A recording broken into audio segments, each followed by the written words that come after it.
Okay, let's begin with a moment of silence and reflection, please.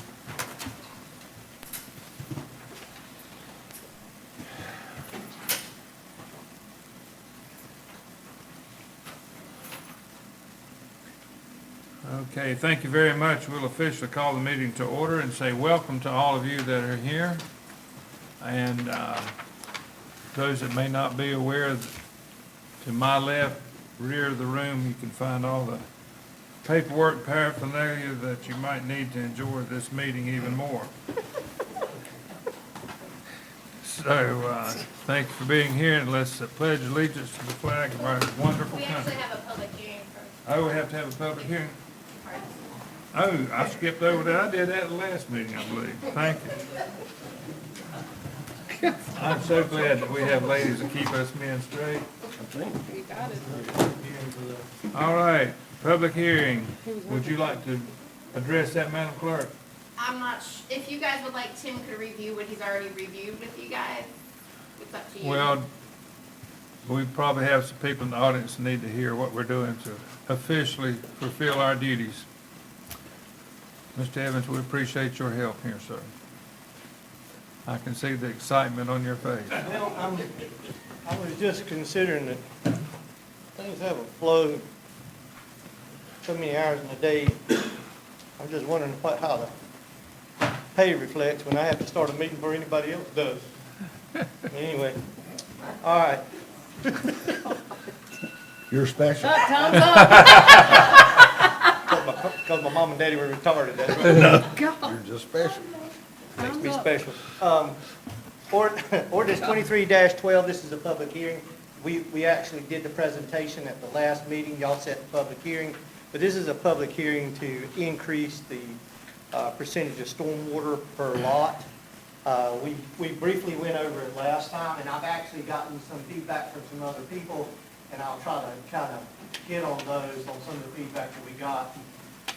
Jay Holden in particular, there was a public comment from Jay Holden, and I don't know if y'all, did they get a copy of that? I didn't see that one.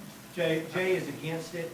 He thinks it'll cause the island to be too dense, and he thinks it'll create a stormwater problem. But it went to several people. I got it. I got it. Yeah. I got an So email. y'all saw the public comment. We read it. Okay. All right, so basically what the idea is that we want to, the staff is proposing this increase, and other municipalities have a little bit more leniency when it comes to the percentage of stormwater. The current ordinance, R157.060, has a maximum lot coverage of 30%, and that's basically across the board. We have a maximum house size of 6,000 square feet. In case nobody remembers that, we implemented that back in, I want to say 2016 or 2017. And we have increments in setback increases with the size of the lots, and I might not have touched on that last time. But because of that, we also decreased the percentage of stormwater that you could have on these larger lots, trying to keep the houses from being so large. So effectively, this particular ordinance has 30% with a graduated decrease on larger lots. Lots between 4,000 and 5,000 square feet have 25%, and over 5,000 is 20% contained on site. That's lot coverage now. 157.058 and 157.061, the maximum is 30%. And then, of course, commercial must be designed to control the 1.5 inches of rainfall within a 24-hour period, and that's our phase 2 stormwater. Anything over an acre would go to Wilmington, and it would probably be based off of these same numbers, or is based off the same numbers. Land disturbing activity over an acre requires a state permit. So if it's larger than an acre, then it wouldn't fall into our phase 2, and we would have to send it to Wilmington. They would have to get a permit before we could ever allow them to do anything. Okay, the stormwater management section, this is an eye test, but the central environment goal of the town is to restore and preserve water quality and the natural ecological function of the surface waters that are included in the planning area, and to minimize the impact of flooding and runoff of pollution on health, safety, and welfare of the citizens of the town. And in order to meet this important goal, the stormwater management chapter is adopted for the following purposes, and that's to regulate existing development, to establish the authority of the town to administer and enforce it, and to create a public education program so that the citizens of the town will have knowledge on how to reduce and prevent pollution to their homes and businesses. And keep in mind, Part C is actually part of the CRS program. We have to report on that. General requirements, 158.04.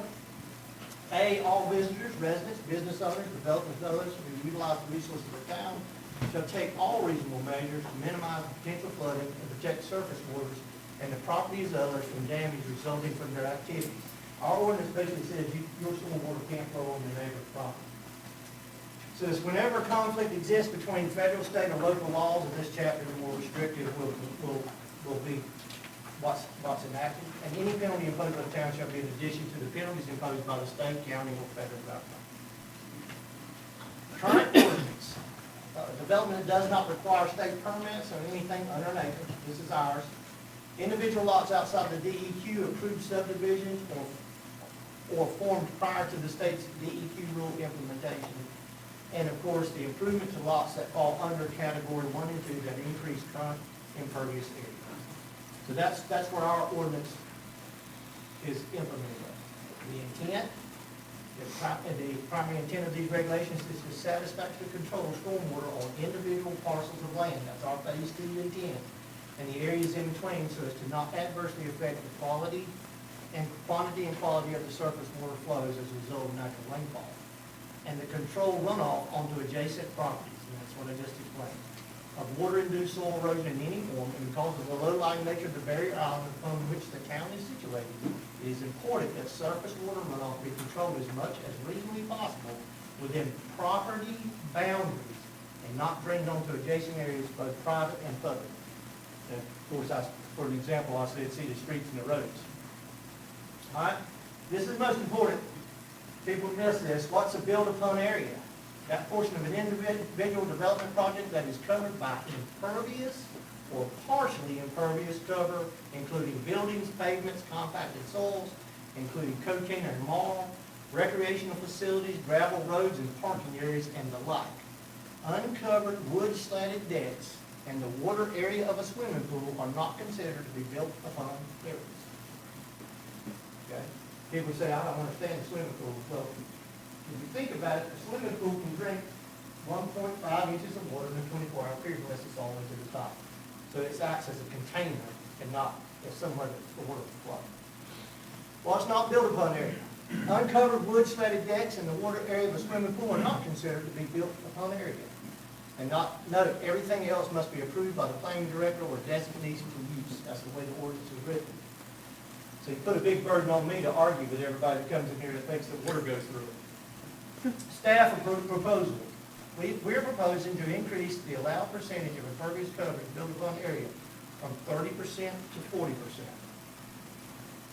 Proposed changes, and this is basically what they look at, and I think we corrected that one, but it says lot coverage of a main structure shall not exceed 30%. We're going to change it to 40%, and of course where we got the graduated, it keeps going down. And this is each section where it changes. I'm not going to read all this, but here's the one where we have the graduated decrease, so we basically increased it by the same percentage. 25 went to 35, 20 went to 30, and 30 went to 40. And that's on those larger lots where we're trying to discourage people from building what some folks used to call mega houses. Now, I call them houses bigger than yours, so you did that. So, proposed changes, 157.061DA, D6A, lot coverage of main structure shall not exceed 40% of the platted lot. So we just changed it, that's all we did. Other municipalities, Ocean Isle Beach, 50% max allows for impervious product and stormwater engineering.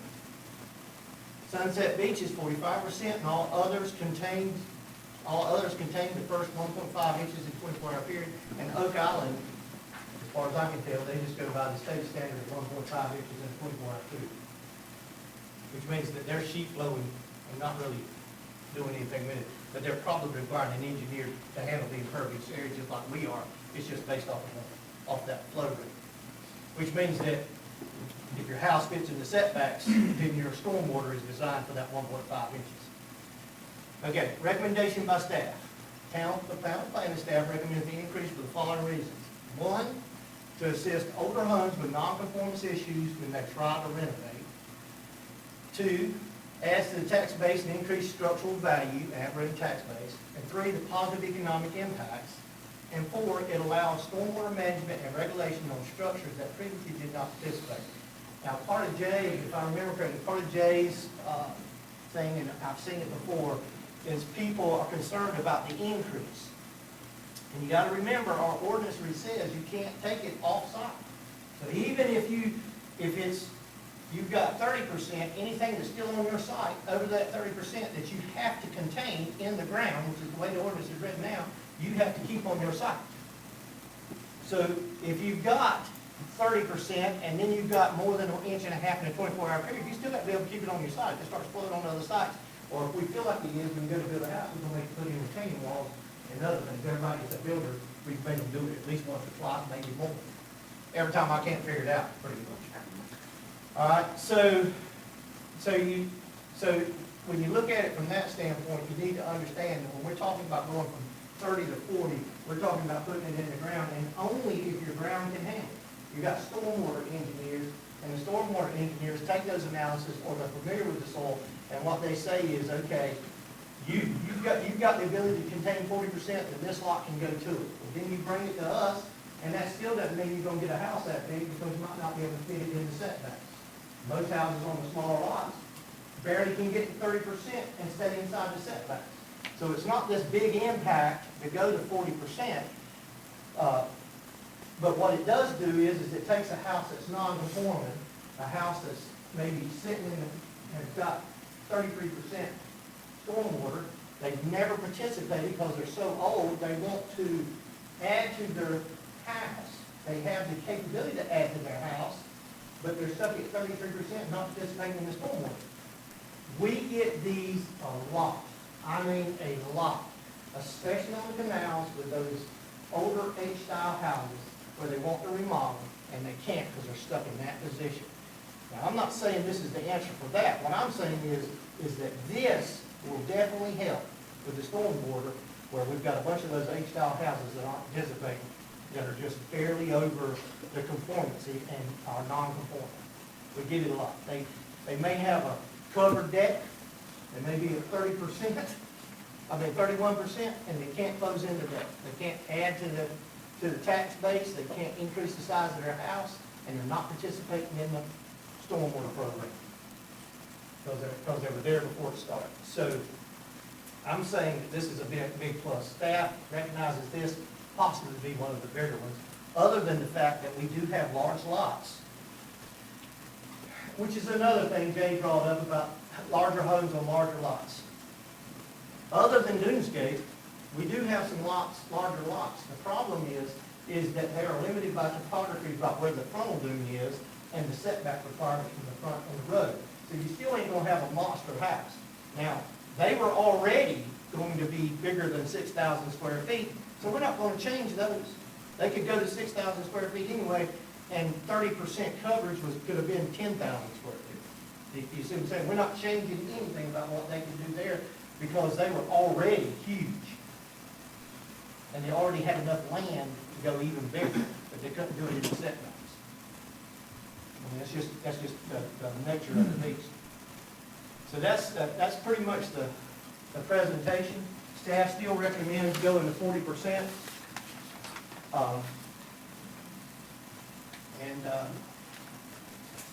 That's pretty much the presentation. If anybody's got any questions, I'll be glad to try to answer. Commissioners, do you have any questions? All right, thanks again for helping us out there, sir. All right, commissioners, any discussion? That makes sense to me. Think we've been through it. All right, Madam Clerk, can we, Got a week. We could open it to the public All when right. you're ready. anybody want to speak to the subject matter just presented? If you raise your hand, I'll recognize you and come forward. All right, going once, twice. I'm going to declare the hearing closed. Is that okay, Madam Clerk? Yes, sir. All right, we shall determine that the public hearing is now closed, and we will now go to the regular meeting. We've done our call to order. Now we're going to do the Pledge of Allegiance.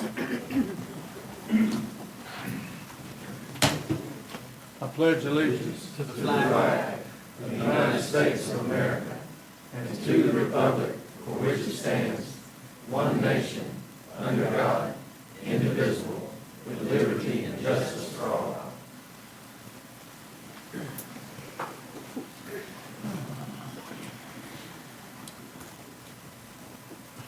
All right, let's consider approving this agenda. Is there a motion? I'll second it. All right. Mr. Murdock made it. Rick seconded it. All in favor, say aye. Aye. Opposed, say no. Passed unanimously. Let's look at number 5 on the agenda, consideration of approving the minutes of June the 15th and June the 20th. Is there a motion? I'd like to make a motion, we approve the minutes for our special meeting on the 15th and our regular meeting on June the 20th. Is there a second? Second. Any discussion? Hearing none, all in favor, say aye. Aye. Opposed, say no. It's unanimously passed. Public comments on agenda items.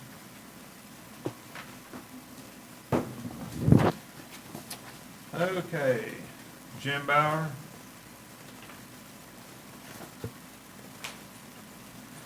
Name and address, please, sir, into the microphone.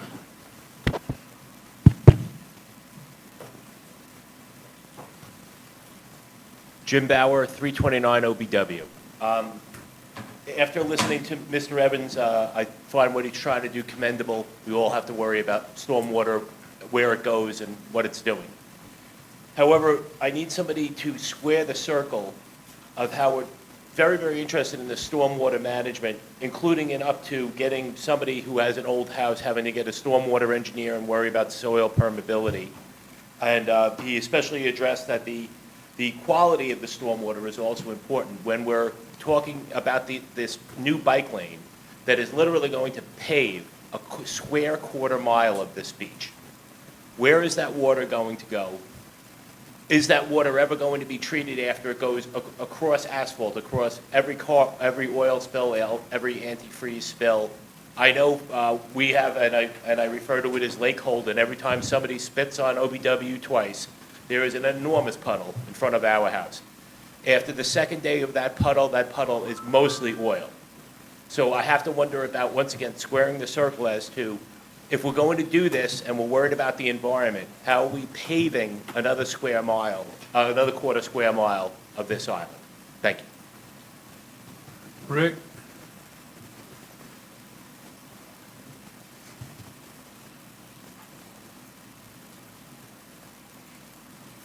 I'm Rick Parfus. I live at 140 Tarpon Drive. Just a couple quick things. Glad to see nobody spontaneously combusted yet today. Tim, I understand you're going to give us an update on the bulkheads and stuff. I do hope that ends up being we don't really need to do anything else on that issue. At the last planning and zoning meeting, appeared to me that most people didn't want any new ordinances on that. We were good with CAMA doing their thing. Item number 11, I noticed one thing about, we're talking about the definition of impermeable insulation and kind of changing the guidelines that the ASTM calls for. And my one concern there is if we change the definition, ASTM apparently, and I haven't read it, okay, so I'm shooting from the hip here. If we change what ASTM calls for and say it's got to meet that impermeability requirement as applied, we may end up calling material that is in fact by the ASTM impermeable when it doesn't meet the ASTM requirements. So my question is, if we do that and some type of problem arises from that, are we liable for it? Because the ASTM is the standard. So just something to think about. The last thing I wanted to bring up was the public hearing on the waterfront access grant, and I would just ask that you make public the amount of the grant, and also what all the encumbrances and requirements that we have to meet in order to accept them. Thank you. Thank you, sir. Madam Clerk, that completes the list that I have. Do you have Yes, anything sir. else? No, I did add the ones that submitted online, to our website if anybody would like to look at those. All right. Thank you, ma'am. Chief Dixon?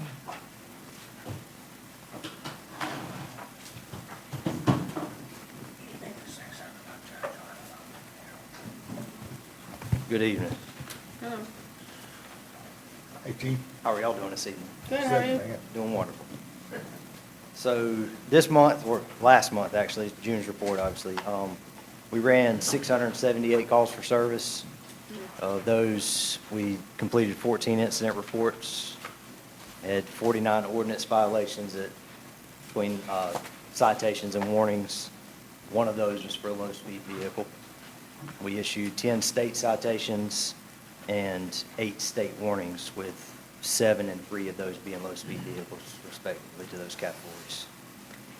Also in there, which you may notice, somewhere on the 4th, 5th, no, 6th page, this page, starting on page 18 in my book here, we added a category that's warning compliant. And what it is, it was just a modification in the way we log it, trying to figure out, because we were seeing a whole lot of warnings.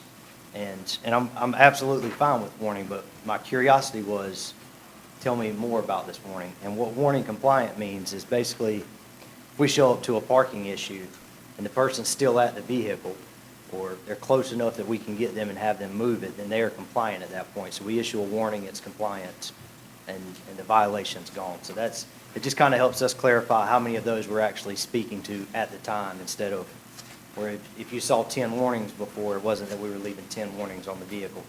You know, a lot of those we were actually able to speak to the person. So out of the 49 that were issued total, 21 of those were compliant. So that means 21 out of 49 were immediately addressed, and they were either able to move their vehicle or whatever the violation was, come in compliance with it. So it's as much education and everything as it is, you know, it's not just about writing tickets. We're trying to educate and get everyone to comply with the ordinances.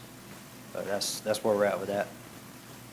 That's really all I've got on the report. If you've got questions, comments, or concerns, I'll be glad to answer them for you if I can.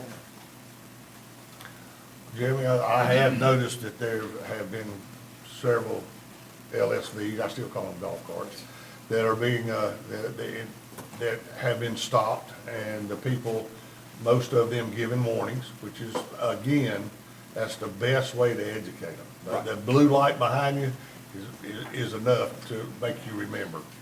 But Jeremy, in the past week or so, I've seen more people wearing seat belts in golf carts than I have since we've been talking about this. That's right. So something you guys are doing is working. And evidently stopping the ones that aren't, or especially the ones that have the childs in the laps and that kind of stuff. Evidently, your enforcement techniques are making an impression on the people that are using them, and I appreciate it. Well, I appreciate that. It's not all us, though. It's everybody sitting up here and in this room. I mean, it takes a community to do it, so it's getting the word out there. We appreciate the support in doing it, too. Yes, sir. Any more questions or comments from the commissioners? Thank you. Thank very you. much, sir. I've got to cut out, but y'all have a good night. Thank you. Talk to Thanks. Al Thanks, Manager. He Chief. knows how to get a hold of me. Thanks for all you and your staff do. Thank you. Mr. Evans, we enjoyed you so much earlier. Would you appear again, please?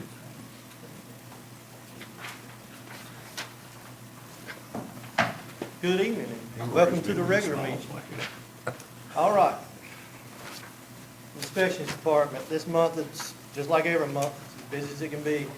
Active new home permits, there's 35 of them. Other active permits we've got is 368. The permits issued for over 30,000 is now up to 32, and substantial improvements are up to 5. Permits issued waiting for pickup at this time is 25, and the total permits being worked is 425. We've got 4 permits in review. That means we're moving them quick. Permits submitted as incomplete is 14. Zoning permits issued equals 4. CAMA permits that were issued equals 4, and those are not the ones we received, those are the ones we're actually issuing. Permit service for inspections was 97, those are the ones that we put our hands on during this period, and we made 387 inspections. Now keep in mind, inspections does not include, which we are soon going to be able to tally, the number of times we stake dunes, the number of code enforcement that we do to go out and talk to people that have complaints or other issues with the ordinance itself. So we don't have those numbers that we count now, but we will have them in the future because we have signed the contract and implemented the portal system, which is going to track all of our code enforcement and our inspections. So we've got our go active date on that is going to be in October at some point in time, and we're going to try to run both systems at the same time for people that are trying to transition. Another report that I would like to give is our project reports. The following projects are in progress: Avenue E handicap ramp and emergency access, bathrooms with access decking to extend 6 feet beyond the last line of natural stable vegetation. The CAMA permit down there is on hold. We've been trying to get it, but the neighboring property who we had a violation with just refused to sign the notice, and so it's on hold until it runs through its time period. That's DCM's rules. 114 OBE, handicap compliant parking with pervious concrete, bathrooms ramp improvements with access decking at landing to extend 5 feet beyond the last line of natural stable vegetation. We have a permit down there at 19, and the permit number is 19-23HB, and it's actually posted as having the permit. We've actually got the estimates to do the impervious concrete. We're working with staff to get the infrastructure put in, and we're waiting on the bathroom design to be complete. 801 OBW, we've got a hardened surface to be applied to the emergency access to support town vehicles as well as emergency vehicles, and access decking to extend out 6 feet beyond the last line of natural stable vegetation. The CAMA permit has been approved, and it's permit number 20-23HB. We're waiting on estimates for that work to come in. Jordan Boulevard, ADA parking, specifically van accessible, and 1 handicap spot to be brought level with the sidewalk, properly marked with common access routes. This requires concrete removal and replacement. We've got a time frame that we have to wait between pervious pours, and we're hoping to work that in the week in between so that we can kind of coordinate the projects. When we can get the infrastructure in at 114 OB, we'll determine when we start that project there. Hopefully it's going to be soon. 950 Halstead is complete except for the delineation of the parking area. We've just got to mark the areas. It's done. 915 ADA walkway is supposed to start construction this week, and that's what the contractor conveyed to me. The pier project, the new portion of the pier ADA ramp and Hatteras ramp and CAMA permits are imminent for issuance. We talked to them yesterday and today. They should be here by the end of the week. That permit number is 30-23HB. The existing pier is ready to be repaired. Beyond past the new ADA handicap improvements and the removal of structural components to accept the new construction CAMA has issued an exemption for the seaward portion of the pier. So work can be started there when work gets ready. All right. The other important items is the staff has completed the CRS reevaluation, that important CRS number that we have that helps get us a reduction in flood insurance. Every year we have to be reevaluated. We just sent to the CRS regulators for review over 600 documents. We sent out 2,300 mailings, and we collected a year's worth of data, a full year's worth of data, and got that off to the CRS and into the regulators' hands so they could do a recertification for us.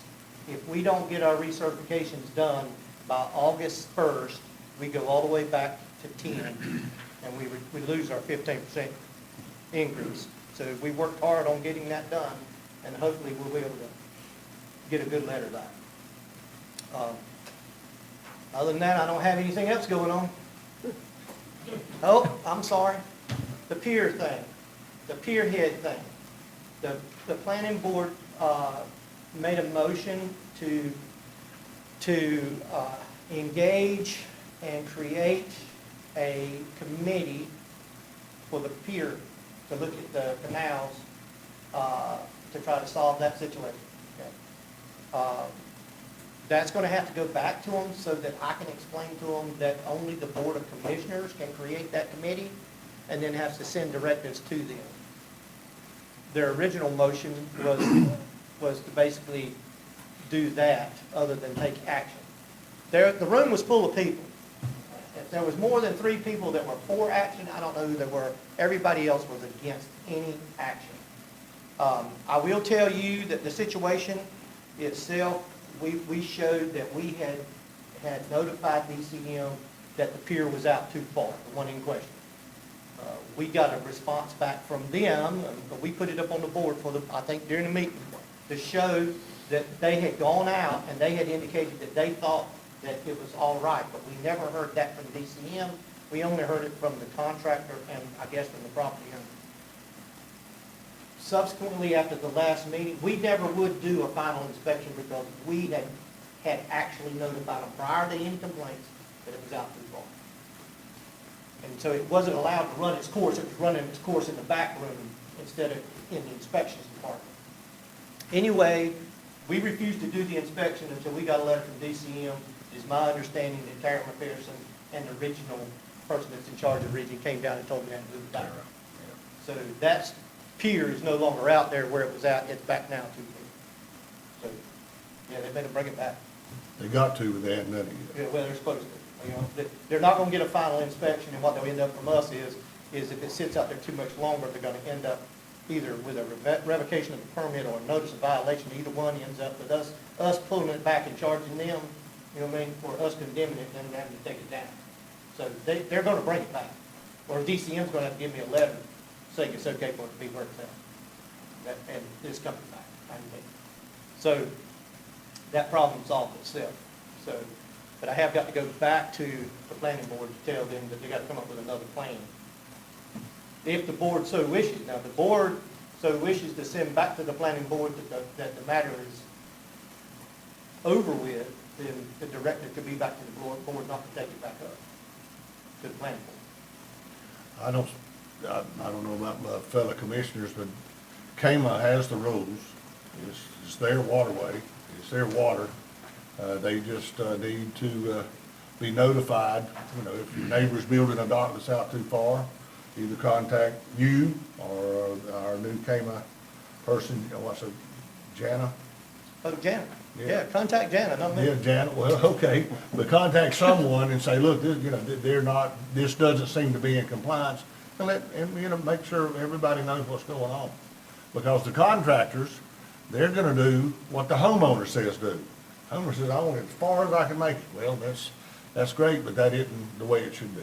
So I think this is taking care of itself, and I don't think any further action is necessary. Yeah, and for those that may be concerned about keeping the canals open, you gotta remember that if DCM enforces their rules actually do work. It's a quarter off of the width on either side. That's as far out as you can go. So if it's wider there, it keeps it in the square. If it's narrower there, it keeps it in the square. So their rules actually do work. But it's just at this particular time, it didn't run its course before it became an issue in the community. Yeah, But it would have had to come back. that's good.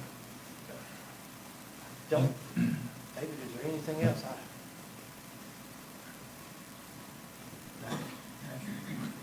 Commissioners, you got any more questions or comments? If not, we thank you, sir. Thank you. Thank you. Well, Tim, one thing about, you said delineation at Halsted, is that pretty much putting the lines on, That's it. on the cement? That's all we got to do. I mean, it's really, from ground level, y'all guys, the cement guys did such a good job of making that ramp, it's about invisible. So, you know, walking along and you don't know it's there, it's, We have stormwater, that was a stormwater containment area. Yeah. We actually had to pull the whole parking place back, so that, because 88 says you can't offload into that area. So we had to bring it all back. You'll see it when we get it on. cool. Thank you, Tim. Okay, we're on number 9,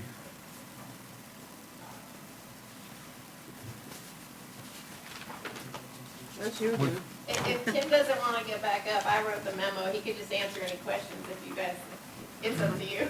Okay. If you want to take a break, completely up to you. you're the whole show He so did the far. hard work, so if it's just to you guys voting on it is what it, Is this for the, for the public hearing, yeah. for this? Well, Yeah. there is another part. And the consistency statement, so if you want to read the memo, I mean, it's in there if you want. No, you can read the memo. Okay, so you guys, the ordinance was prepared based on the information that Tim already gave to you guys. So in order to amend the zoning code, you must approve a statement describing whether the action is consistent or inconsistent with the town's land use plan. The Planning and Zoning Board has reviewed the proposed changes and created a statement of consistency, and we've already had the required public hearing. So if you guys want to move forward, the suggested motion would be to approve ordinance 2312 and accept the statement of consistency. What's the pleasure of the board? And I'd like to make a motion to approve ordinance 23-12 and accept the statement of consistency. Second. Any discussion? Hearing none, all in favor say aye. Aye. Opposed, say no. It's unanimously approved. Thank you again, Mr. Evans. Good work, Tim. You got number 10. You can still, you want to get a stool to sit on it? But I think that's the one we just discussed. If you guys are in agreement with what Mayor Pro Tem Smith said, not sending it back to P and Z, if the board can make a motion or a consensus to say that you don't want it to go back to P and Z, so we have that on record, that would be great. Is that the consensus of the board? Yes, it is. It is. Perfect. Number 11, I believe it's my turn. Okay, Wait a minute, did we skip 10? huh? That was the. Oh, okay. Is it my turn now? Yes, sir. Okay. Mr. Evans, you probably want to say something about this. The long and the short of this situation about bulkheads and docks on our waterfront, non-ocean front properties. Mr. Evans, I know you'll correct me if I misstate something and you won't offend me, so just dive in where you feel necessary, because we don't want to mislead anybody. I've been here since the town started writing ordinances and so forth, and pretty well have a decent memory of what's taken place on most of them. We have a situation, in my opinion, that complicates things, and that is that, and we'll be more precise as we discuss more, but we're saying that you have to have a bulkhead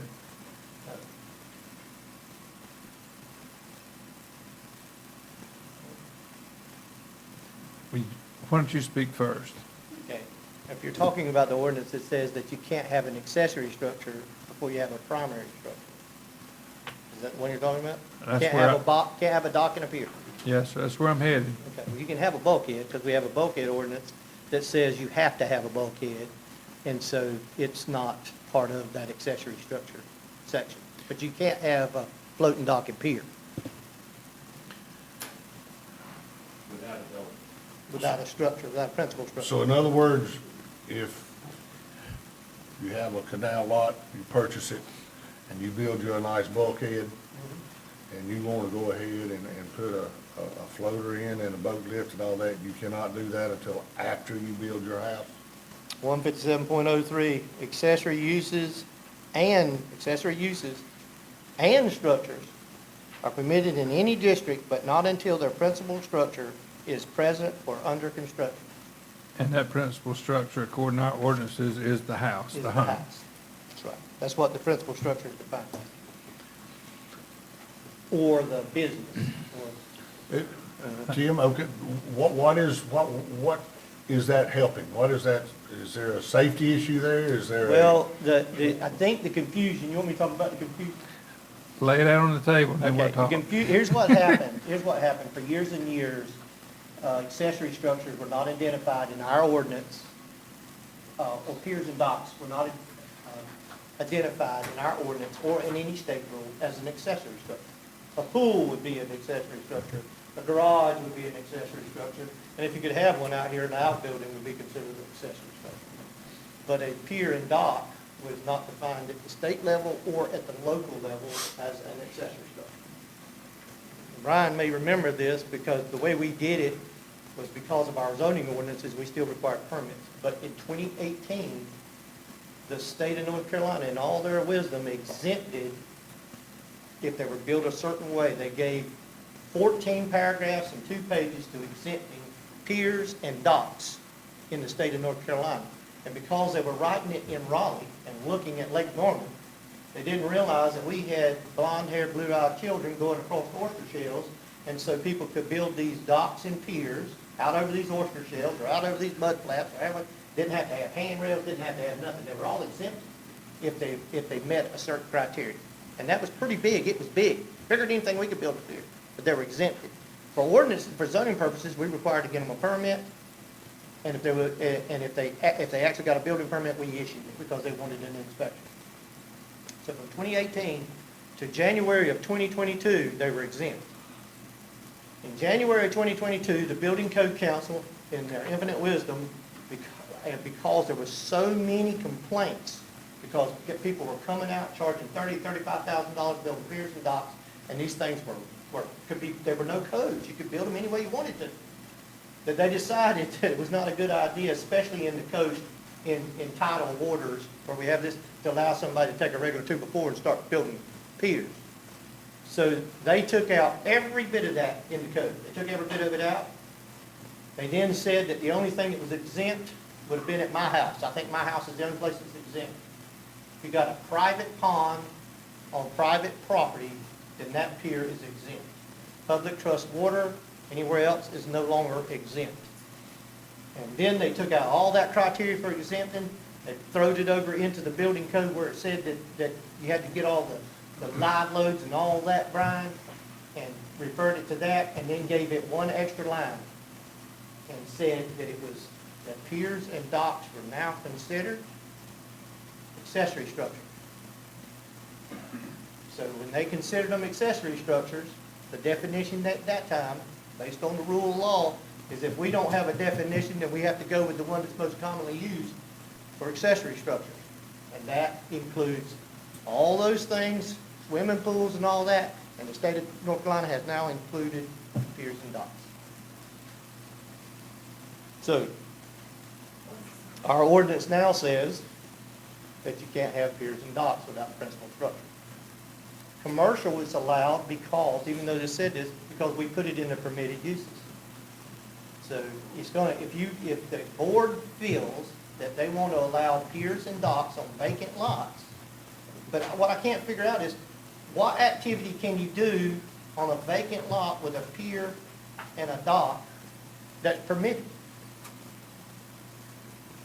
I've got an oceanfront house. I can't park my boat in front of my house. So I buy a canal lot. And now I've got a place that I can park my boat and I can drive to that particular piece of property and get on my boat and go fishing. That's what I'm talking about. If I paid $300,000, $400,000 for a lot on a canal and I want to park my boat there, there should not be an ordinance that would keep me from doing that. Okay, I agree with you. Or, like you said, if the kids want to go jump in the canal and swim, they got a place to do it. They can't jump off the bulkhead. Okay. So you're gonna have to exclude piers and docks from accessory structures. I think we have come to the pinnacle of the discussion. Well, And, that's just my take on it. well, It shouldn't be restricted. Well, I think so are you not gonna restrict it to any kind of activities? What do you mean restricted to an activity? You got a floating dock, what kind of activity? Is it you have? Tarpon Street that has the RV park in front of the boat pier and dock without a house? One of those streets out there that's got a boat and a pier and a dock, because they got a pier and a dock, they got a what? They got a boat lift. Because they got a boat lift, what do they got? Electricity? They got juice, and when they get juice, what do? I have to run over here on Saturday morning and tell them to move their RV and get out of it. Because they're living on the lot. Is that allowed in the town of Holden Mead? It's not allowed even if they don't hook up. That's right. But that's my point. My point is that what would you, I mean, I just feel like that the ones that we have out there are susceptible to that because I know the number of times that we've sent letters. So I would suggest, if you think that you want to do that, then you need to make clear the activities that are not allowed on those lots. And when I say clear, I don't mean write it in the ordinance like it is now where you can't have more than 2 nights overstay and you can't camp and you need to make it clear. It needs to be, if we're going to take accessory structures away from the primary structure and say that you can start putting accessory structures out there, then we need to limit the activities that can be done on those lots without the primary structure, such as 3 boats on the lot, park 3 boats on the lot, and 1 at the dock. It's my property, I do what I want to do. Or you have an extension cord running a pool filter. Or, yeah, well, we run into that. Through a I body got of one out water. there I got one out there that's got lights. He's put plugs that come off of it and going out there and put plugs all over the property. You know, he's got plugs sticking up. I mean, I'm not against it. I can write the ordinance. I'll write the ordinance to exclude so we can have piers and docks. Okay? But I would love for to have some guidance on how we're going to stop the activity that it's going to encourage, because it does encourage it. The number of times I get calls about commercial charter fishing boats pulling up to somebody's pier and dock. That's a residential structure. You can't have commercial activities happening in a residential neighborhood. People complain about that all the time. Well, Tim, write it and give us some suggestions and give us something to go by and let us not necessarily pick and choose, but again, you being the professional and the one we're picking on the most today, I think if you could get the ordinance where we could have an accessory, and I'm serious, there's people that have houses on the oceanfront and houses on the canals or waterways, and they would like a way to have a boat. Well, I mean, I don't. But, like you say, it doesn't need to be a commercial fishing outfit, it doesn't need to be a campground. You know, you need to put some restrictions on it, Tim, but not restrictions from a person that pays for that lot so he can have a dock for his boat. Now, y'all do know that these lots all have restrictions on them, right? Already. They're covered in restrictions. I mean, the lot's not, when you buy a lot, you just can't go do whatever you want to on it. That's the whole point of zoning. It's covered in restrictions already of what you can do and what you can't do on a residential lot in the town of Holden. Okay. All right, is that the consensus of the board? Okay. Good. All right, thank you, sir. Thanks, Tim. All right, turn the page, we're on number 12. Ms. Ferguson, give Mr. Tough act to Building follow. Inspector a break.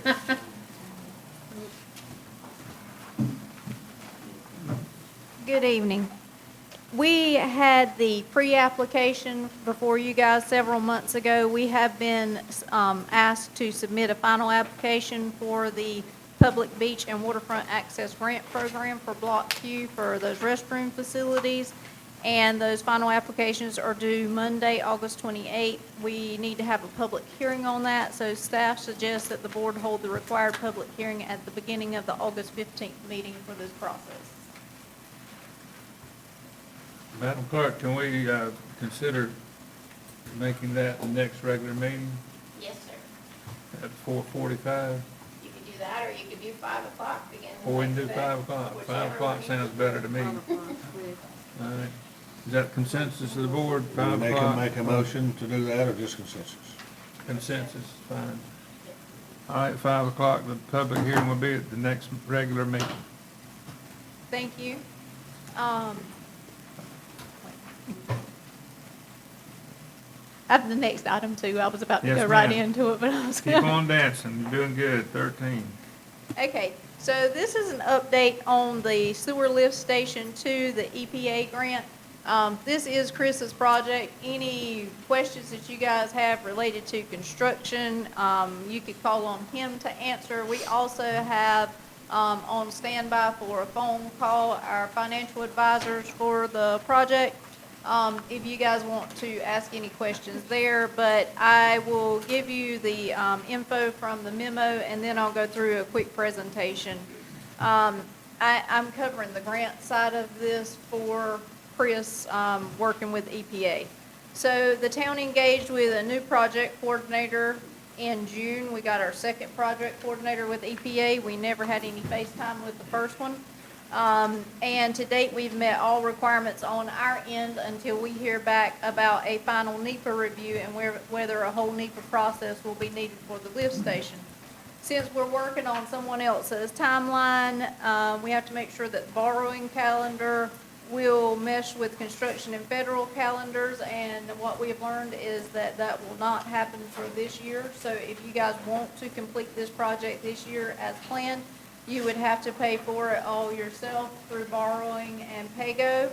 If you want to move forward with the EPA funding, then that will mean postponing it another year. Calendar for this year would look like advertisement for bids would start the process at 8/1/2023, and construction would begin in October as projected. If we move forward to next year, advertising for bids 7/1/2024, with a project closeout in November of 2025. And EPA doing their certifications and inspections in May of 2026. So going back through a little bit of this in case some of the public missed any of the updates. This federal money that we're talking about was part of the congressionally directed spending, or what was formerly known as earmarks. It is an EPA grant administered through the EPA, which means that we still must successfully apply.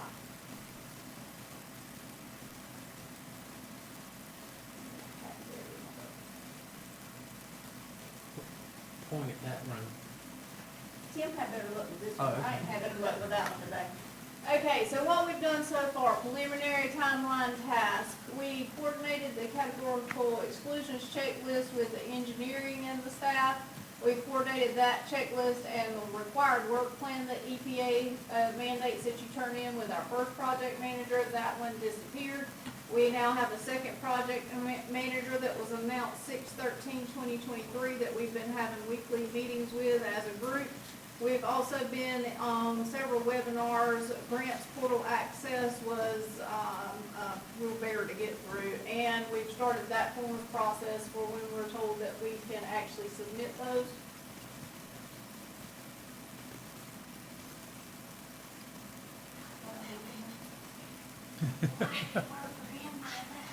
Can somebody else press the next I'd be slide? happy Because to. it doesn't work at all. Okay, so someone else's dimes their rules. We just received final agency feedback regarding that NEPA stuff yesterday. What that means is our engineers and they sent letters to 4 agencies at the federal level to say, hey, do you have any problems with this project?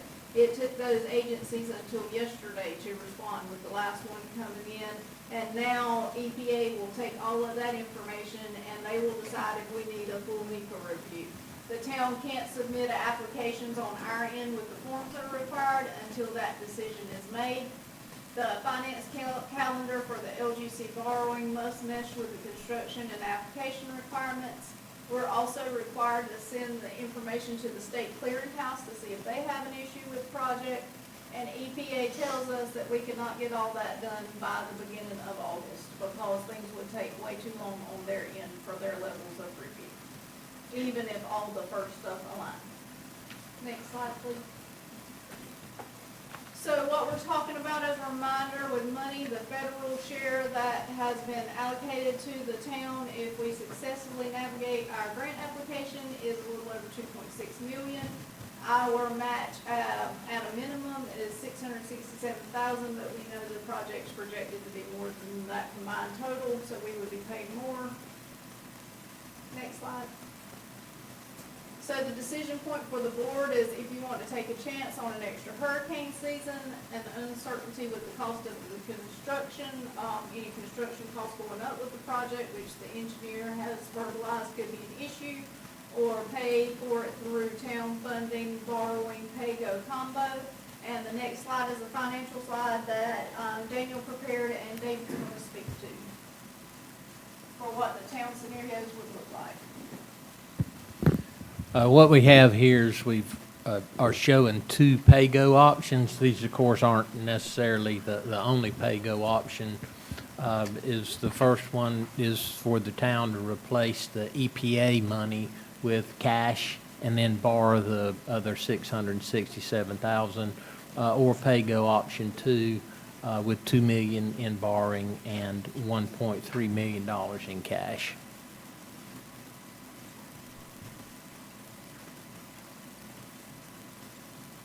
And that would be the last slide, so it's up for board discussion and decision, but if you are leaning for construction this year, a decision would definitely have to be made tonight, because that first process starts August 1st. If anybody in the room knows whether there's gonna be a hurricane or not, please let us know. That's what it's all about. I do not. Wouldn't be done in time anyway. Yeah. We need some discussion or a motion. I don't know, I will say that the current program that's in your approved budget does reflect the EPA grant funding and $1 million sewer line. That's the current budget setup. where are we gonna get when or we would get that funding from the government? We have to go through that process, and we have to have it approved before we can go to the borrowing. And that will not happen in time for this cycle. So the best thing to do, I guess, is to postpone it for a year, in my opinion. Christie, give us your feedback. What would you do?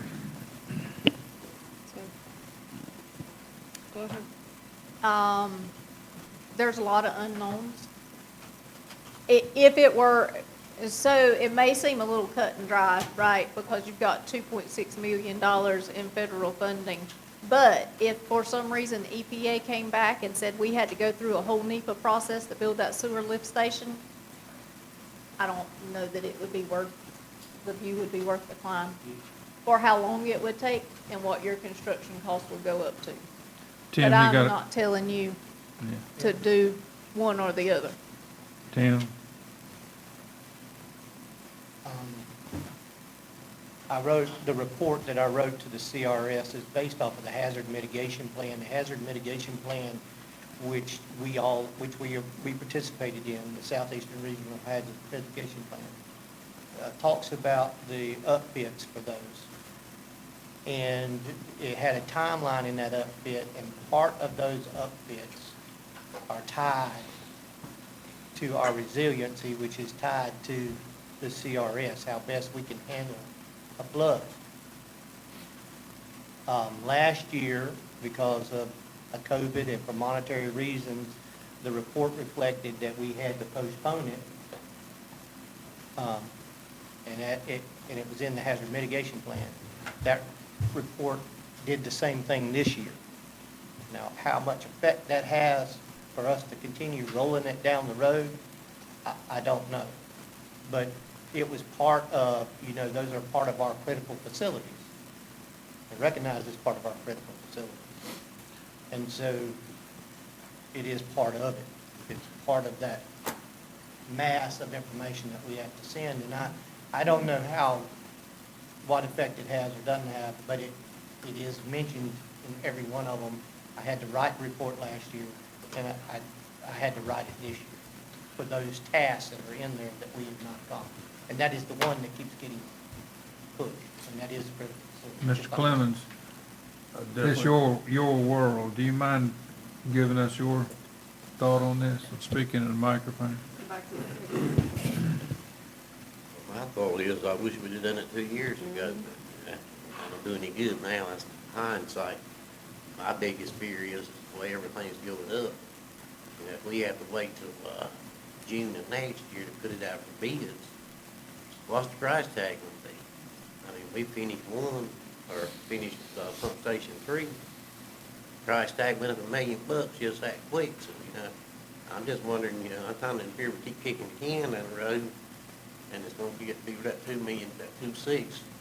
It's gonna be mighty expensive, I don't know.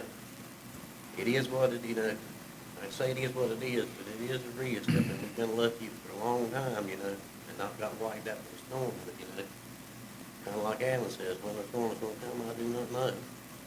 I wish we could get started as soon as possible. I wish I had something more positive to say, but, that's what it is. Other than the threat of the storm, the condition of the guts of the thing, are we good for 1 or 2 more years while we wait, or are we in dire need now, just for the physical condition? As long as I ain't putting salt water out, it'd be pretty good. And, not being smaller or anything like that, but, I don't think anything's gonna break in there, unless we get flooded. Commissioners, got any comments or questions? Well, if we go with the grant, we're looking at 2 hurricane seasons, right? Not just one. And where are we getting to the point where we keep pushing this station, we have to start doing repairs on the other ones?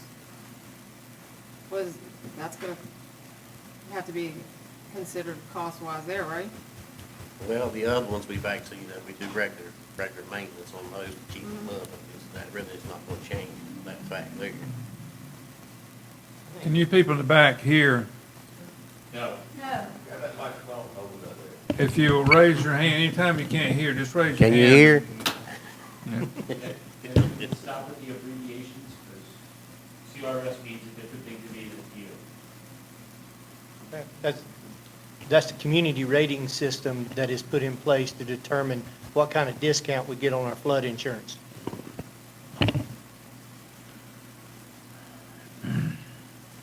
Mr. Hewitt, what are your thoughts? Knowing our financial situation and, Well, y'all are in a good position now, with the cash on hand being right at $3.8 million. So you have the luxury of being able to fund a portion of whatever we end up doing with cash. I wouldn't say use the whole thing, because, now with, the other side of the revenue equation is that $3.8 million is earning interest for you now, in your carrying account. So, that's always a yin yang, how much do you take out of that? But cash is king, to quote our financial advisors. And I would recommend that that we hold on to the cash, regardless of what format we go with, is that we hold on to as much cash as we can and borrow whatever the residual is. I don't have a crystal ball on if there's going to be a hurricane. Do we have to go to the local government commission to get permission to borrow the Yes. funds? Yes. Regardless of how much it is, you got to go in this scenario.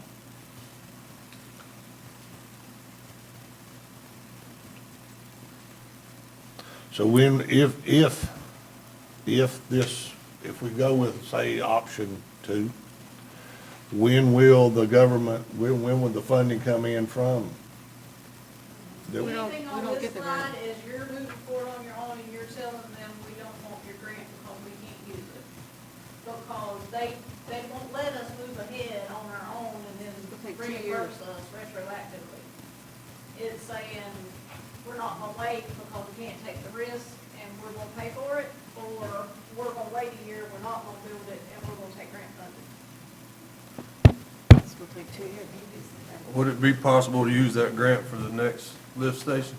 No, that was a direct federal appropriation for a specific lift station. So, It's not saying we couldn't apply again, but it would be a whole different application and it would require You- another. Yeah, you Sorry, got I gave Chris my microphone. Yeah.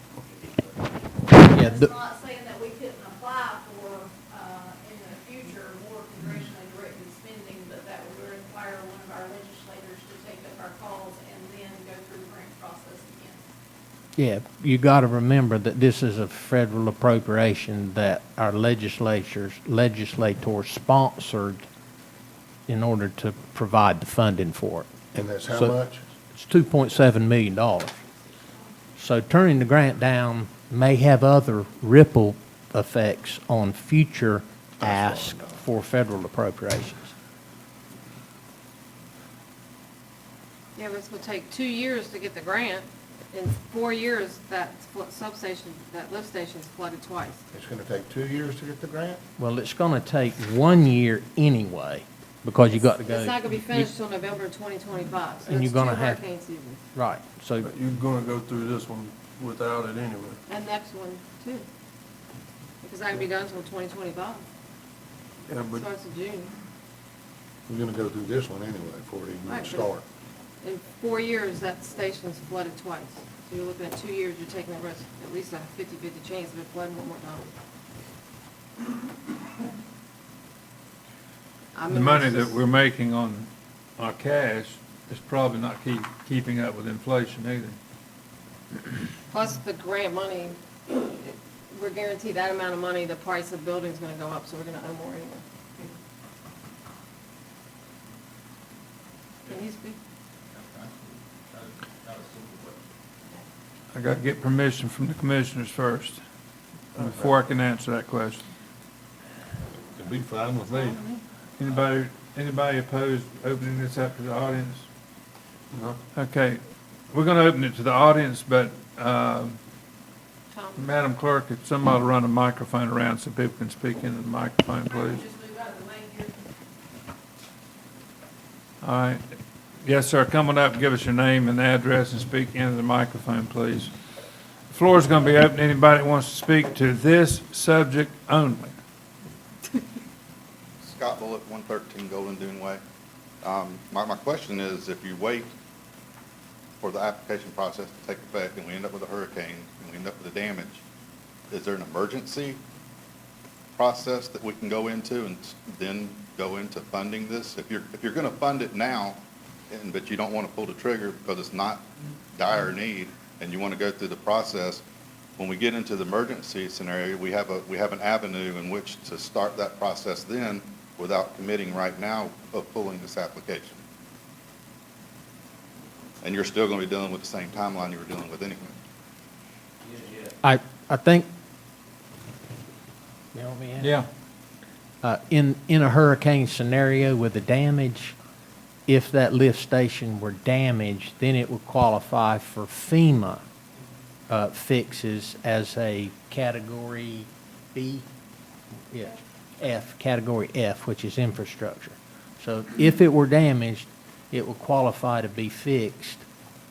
At its current position, current configuration. There are accommodations for builds backs that are above the previous condition. So it would provide for, there is a mechanism that would provide for that. But the difference between the upsizing, if you will, that had to be borne by the town. But does it have to be repaired to that condition, the upsizing you're talking about, or can we still be in that process of the grant? And once everything's out there, you're replacing it at that point, correct? Underneath those funds. I'm not following what you're saying. I think what you're saying is, can you use both in that process? No, you're already in the process. You're still letting your application go forward. Your plan is not to start construction for a year currently. We end up with a hurricane, the damage happens, FEMA's money or whatever kicks in and does that, but you're still on the docket with your previous upgrade of the lift For station. the grant through the EPA? Yes. We wouldn't be able to take two federal funds for one project. Feds can't do feds. So I don't think that we can take federal money for the EPA grant and federal money for the FEMA grant. That would require clarification, but typically they do not work together. Feds can't do feds. Speak in the microphone. So we'd have to get the FEMA grant, and that would knock out the other grant. The FEMA grant was for repair though. It wasn't for the original project. The FEMA grant is to repair the damage that was done. You would still be on the docket for the total upgrade. They're not paying each other. It needed to be replaced anyway. Now, if the project changed, because now you have all the repairs in place and you have an upgraded facility, the cost changes anyway, so maybe that's a better scenario and the cost goes down for everybody. Just my thought. I'm good. Thanks, sir. Anyone else want to speak at this time? Mr. Myers?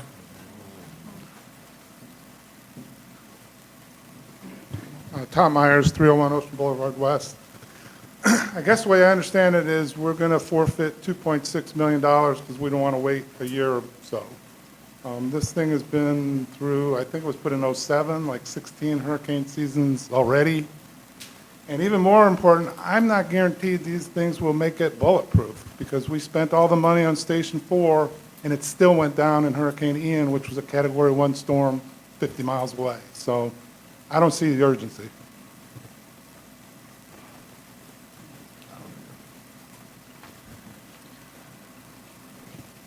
I didn't understand the last part. You don't see what? The urgency. An urgency? I think we're doing to this one what we did to Station 4. Is that correct? And 3. And 3. 4 went down during Hurricane Ian? We were out of service, but it didn't like the pump station out, and we had something to come back to. The scenario we're talking about, the station being gone and 3 or 4 months in construction to get that bill back. What? And remember, if we don't have utilities, state North Carolina law, help me out here, Mr. Attorney. If the town doesn't have water and sewer, you can't come back to your house. I understand, but we've been through 16 years. I think it's 16 years.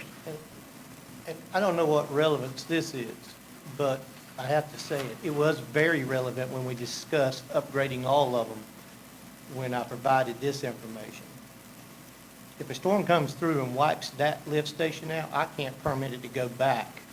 It's in violation now. In other words, we're not going to be able to, in other words, it's going to have to be upfitted if it gets damaged to the point where we can't, beyond the point of repair, based on the FEMA guidelines for a structure. And we all know what that is. But my point being is that I would not be able to permit, nor would FEMA allow me to permit something to go back in the ground. It would have to be something similar to what we've planned.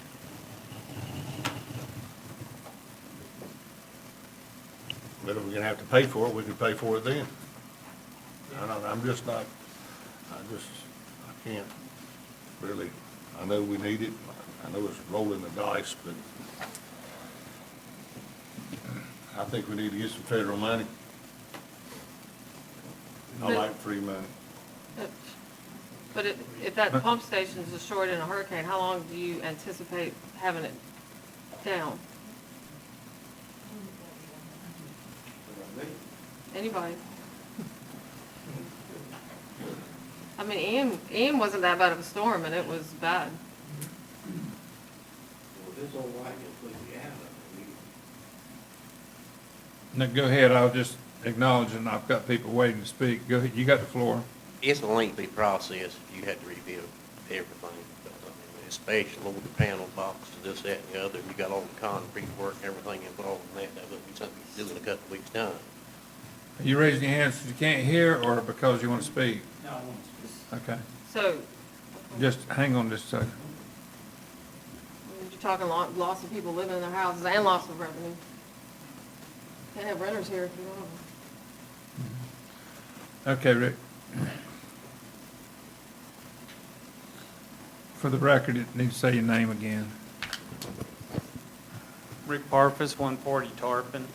I did a little water and sewer work for the city of Wilmington, and if the pump station goes out, it can be bypassed, okay, for a lengthy period of time. I bypassed Wilmington's 2 largest pump stations. The other question I have for you, Chris, have you looked into anything like porta dams or other temporary structures that will buy a little bit of freeboard around that pump station? Because there are things out there where you can hold lakes back and stuff. Now, you're not going to get 10 feet of freeboard, but you might get 2 or 3, and that thing's pretty much at grade, isn't it? And that's where the water comes in? Well, the first part of the thing there, when you said you bypass pump stuff there in Wilmington, Yep. they got vacuum sewer over there. No. You can't vacuum, you can't. Oh, you bypass- can't do that, huh? You can't Okay. bypass vacuum sewer. Gravity system like you talking about is a matter of dropping a hose down here, a hose down there. Right, right. I forgot about that. Good point. As far as putting retaining walls up, if you get one of them events where we have it rain for about 5 days steady, Yeah. you got to get the water out that's going in, so. Right, I mean, it's, That's you know, it's kind gonna of take a little work to make that kind of a- work, but it kind of a- might buy us a little bit of cushion versus doing absolutely nothing.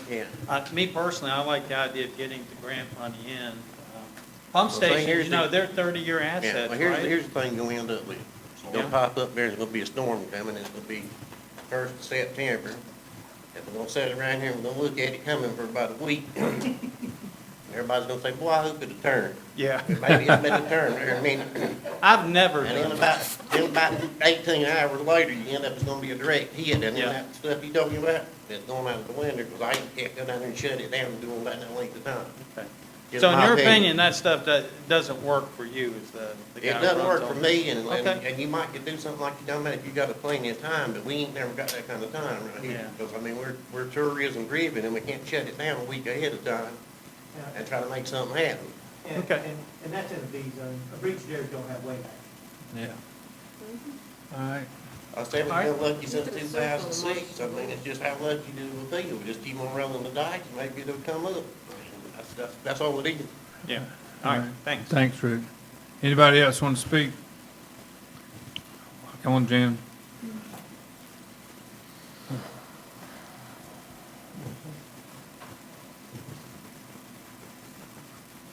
Jim Bauer, 329 Ocean Boulevard West. I just want to correct the board. I've been in contracting for a long time. Well, it was. Materials go up and down. You can't think that just because a sheet of plywood or a yard of concrete costs X now doesn't mean it's going to cost 2X a year from now or 0.5X. So to say you shouldn't base any of your decisions on materials cost, because we were supposed to be in a recession by now. I don't know why, but we're not. The inflation was supposed to go through the roof, and it did. Now it's not. You can't. I don't think that's a viable thing unless you had real detailed statistics from an official, like I don't know, some sort of concrete board, a lumber board, or whatever you happen to be buying, that says, okay, it's constantly incrementally going up. Thank you. Anyone else want to speak? All right. If you want to speak from hereafter, the board's going to have to give permission again. So last call on this round of opportunity to speak. All right. So back to the board and discussion. Possible action or whatever you want to do. Chris, you got anything else to add? No, sir, just, you guys, I mean, I know you were told, but you have to make a decision tonight because Yep. they've got to hit the ground running with the part of it if it's for this year, and then if not. We've been talking about this grant money for quite some time. Our elected officials have talked about the grant money they've gotten for us for quite some time. So I think we need to wait and get the grant money that has been promised to us. I think, in my opinion, I've got concerns both ways, but one, it would be a slap in the face to the advocacy commitment that we have as a town to push that grant back. At the same time, it would be catastrophic to the island to lose that lift station or any of them for that matter. And it would take an emergency repair of some sort, in my opinion, that I would hope could be pulled off. But if we decided to fund it, we're gonna have to pull back somewhere else. Because we base this budget on that grant, getting that grant, and those funds being appropriated. And if that's not the case, I would definitely not, it would be reckless to not put the brakes on something else that we budgeted for. So That's just my opinion. I would like to roll the dice. I mean, that is a lot of money, and I think inflation is coming down, and it's on the building side of my life, you know, material costs are coming down a little bit, so maybe it would get cheaper and not go up, or at least stay the same. So I don't know if we could pursue bids. I mean, we could be ready to go if we had to go. If the grant didn't, we're not guaranteed the grant anyway, it doesn't sound like, so we should be ready to go the day we get it or we don't get it. And we should just put it on top of the pile, would be priority. So if you feel like Chris, and I would totally base my decision on your decision, that this thing would blow up in our face if we didn't do it right now, then that would be my call. The island that revolves around you, and we appreciate 100% what you do, so I can't make this call. I know since I built my house in 2016, I'm on a canal, and the water, much less a hurricane, the king high tides are getting higher and higher, and there's water under houses. Just, my street was flooded the last king tide all the way down to the waterway. This whole street was underwater, so it's getting worse. The first king tide I had was halfway down the street, and each king tide, each new moon, it's getting higher and higher. Ian went straight down to Florida and turned around and came right back towards us. It wasn't even, and what they had to go through in short time, and then everybody, as soon as a storm comes, everybody's screaming to get the sewer back on electricity because people want their renters in their house on Sunday. A storm happens on Friday, and he's out there killing himself to get people renters in by Sunday. So the flood's getting worse, so I mean, we can roll the dice and take a chance. And we, like I said, 2 years ago, we started talking about the need for it. I don't know. Well, as David said, I don't have a crystal ball, nobody else don't, you know, it's just roll with the dice. That's all I can say. I wish I need a definite answer to tell you, I do not know. I like to say, whatever decision we make, I'll do the best with what we got and hope for the best. Well, I know, Chris, we've kicked this down the road already once. We postponed it because of the expense, and we're hoping it would come down some. And then we got word of getting, the possibility of getting this grant. And that's kind of pretty much what we based our thoughts on for the budget and stuff for this year. So I'm gonna have to make a motion that we postpone the Lift Station 2 project for 1 year.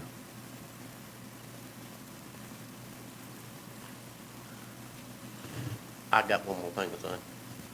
I do need to do a follow-up with Airvac because we had that equipment built, when we actually were gonna go through with it last time before we bailed out. Did talk up. The equipment for that station has actually already been built and it's on the floor in Indiana, and I need to check with them about when they're gonna bill us for that. Well, they kind of delayed billing us and shipping it before, and they didn't want to ship it, and kind of once we received it, the warranty was started ticking whether we put it in use or not. So I may have to circle back on that too and see about how we're gonna handle that. How much money is involved in that? I think it's around $200,000, Alan. But either way you slice it, you know. Also, we lost a truck in that storm too that we had to pay for. Well, yeah, we lost a truck in the That picture was September. from, Yeah, that same Ian, time there. was from that station. That was the lead off. And the only other thing that I would add, other than what Chris just said, for the only other information that I know that we have at this time, and it changes daily on what we get, is we had one budget meeting where you guys asked about that grant, and we told you it was reimbursement because that's what their first webinar said. And then we had a second webinar, and that grant said that they were going to go, or that webinar said they were going to go with a drawdown method, and how it would work is the town would get invoices, we would submit invoices to EPA. EPA would then decide if everything was allowable, then they would send us a payment, and then we would pay the contractors. So if they decide not to allow it, we're gonna have to pay for it anyway. That's not guaranteed.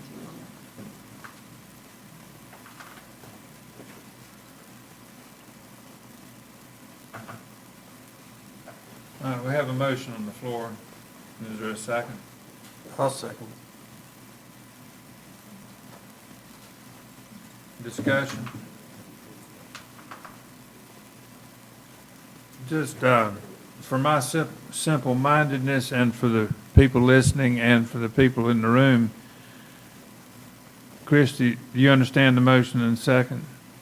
Yes, the motion and the second is that the board wants to postpone the project for a All year. right, now, will you explain to all of us what that means in simple terms? What that means in simple terms, as I know it today, based on the work project plan that has been submitted to EPA with a calendar that was prepared by the financial advisors and that got a nod from the engineers, so everybody had to huddle up around it and changes had to be made, is advertising for bids would start 7/1/2024.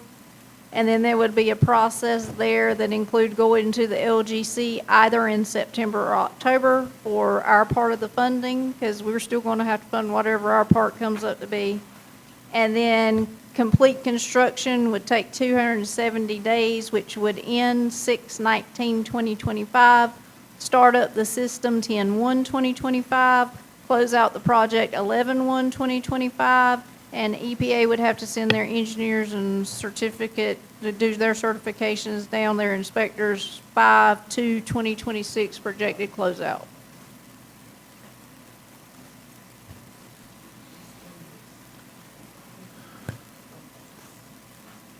This is a tough one. And that is the work plan they have now. So we haven't told EPA that y'all are considering this tonight. On their end, they're still moving things through the process for. Yeah. And additionally, they would not allow us to submit a schedule and an alternate schedule. I wrote those dates down. 6/19 was completion date of construction next of 2025. Yep. It wouldn't start up till October, you said? Start up October. Begins construction 9/22/2024. They wanted 270 days for completion. They have complete construction 6/19/2025. Start up the system October 1st, 2025. It's 2 hurricanes. That's possibly 3 seasons if I did the math right. That's, Yep. Yeah. in my opinion, They're gonna get wet. oh my God. We're gonna get wet in those 3 years with us sitting the way we are right now. That station is gonna get wet. If we wait, we'll have a hurricane. If we don't, we won't.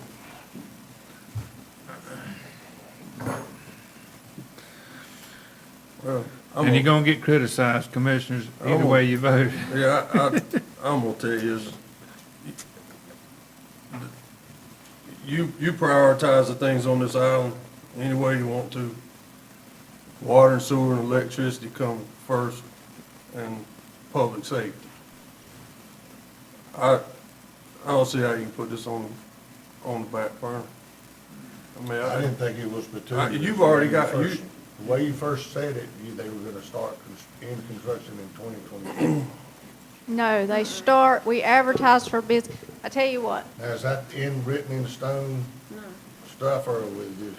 this is the best that the financial advisor and the engineers could come up with based on, so when I say things having to mesh, and David, you can jump in here, but there's only a certain time based on the audit that we can go before the LGC. And there's a certain amount of days before that we can take bids.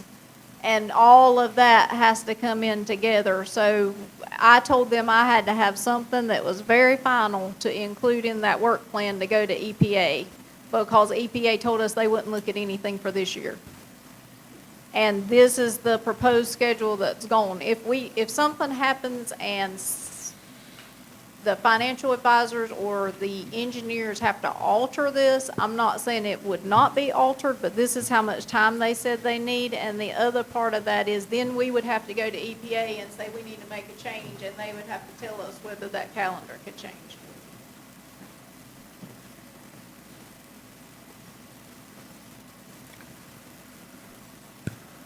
That's a catch-22. I mean, we've been looking for this grant money. David, you started talking about it, over a year ago. Well, and it So did we take were considering that money as part of taking care of this project, not us having to borrow the money. and it's taken them about 6 months or a little more to go from, okay, you guys got an approval on the Congress side, into getting a hands-on person, project manager-wise, and the actual direction coming out with documents. For a long time, when we were in webinars, they were saying you can work on previous guidance from last year to start your work. So everything's continuously been rolling on our end, but it's been a little bit of building the airplane while we fly it based on their. It's hard, I'll tell you. I just think this is crying shame they don't let you do reimbursement. It's the craziest rules I've ever seen, and you can hear and see half of what Christie's been through trying to figure out where we are now.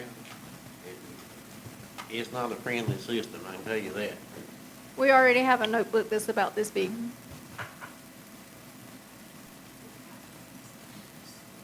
And I didn't know that you guys would want to look so in-depthly at the timeline, but if you want me to make a copy of this, so each of you can look at it, I'll be happy to do that. I think the timeline's critical because either way, we're gonna miss this year. Period. We're already been rolling the 2 dice this year. If we pursue the grant or not get the grant, how quick can you get back on your feet? Anybody else want a copy of this? We'd be glad to share it with you. If you get a no on the grant, how quick can we get back on our feet? If we don't get the grant, to chance 3, you said a startup date, if I wrote it down right, October 25. That's 3 hurricanes. right in the guts of the 3rd hurricane season. Already been put off 2 years. I mean, That's 5 years total. that's 3 years. No, but I 3 mean, seasons. 2 years ago, the Yeah, we decision was made. could have done it. So that's You're 5 saying we years. gotta pay for some equipment anyway, whether we want to or not, because it's been produced and ordered and we haven't taken delivery. All I'm saying is, if we decide to go ahead with this and take on this debt, we weren't prepared to take on this debt, we're gonna have to pull the reins back somewhere else. It's just,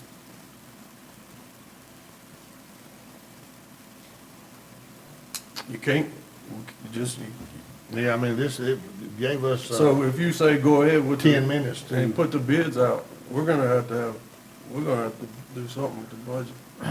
They've been pretty clear, the financial advisors, based on the LGC schedule and the audit, that we have to get advertising for bids out if you're going to fund it and go for it on your own this year, 8/1/2023. And then going down following that, looks like receiving bids 9/3. You guys are awarding bids no later in bold than 9/12. Of this year. And then 270 days after that, I'm just creating a timeline off of that. They're looking to begin construction if they are going to start this year with 10/22. Anybody in the audience want a copy? Well, if I'm not badly mistaken, Brian, the last one, we completed it in 180 days. And they started with 180, and then they asked for 270. If they'd rather you put down a longer schedule, then that can get through early, but construction normally on those 2 there was about 180 days. So September of this year, And then 180 days from that, just say Well, it'd be March or April, Yeah. May, we'd be up and running by somewhere right by the around in sum- there. by the summer.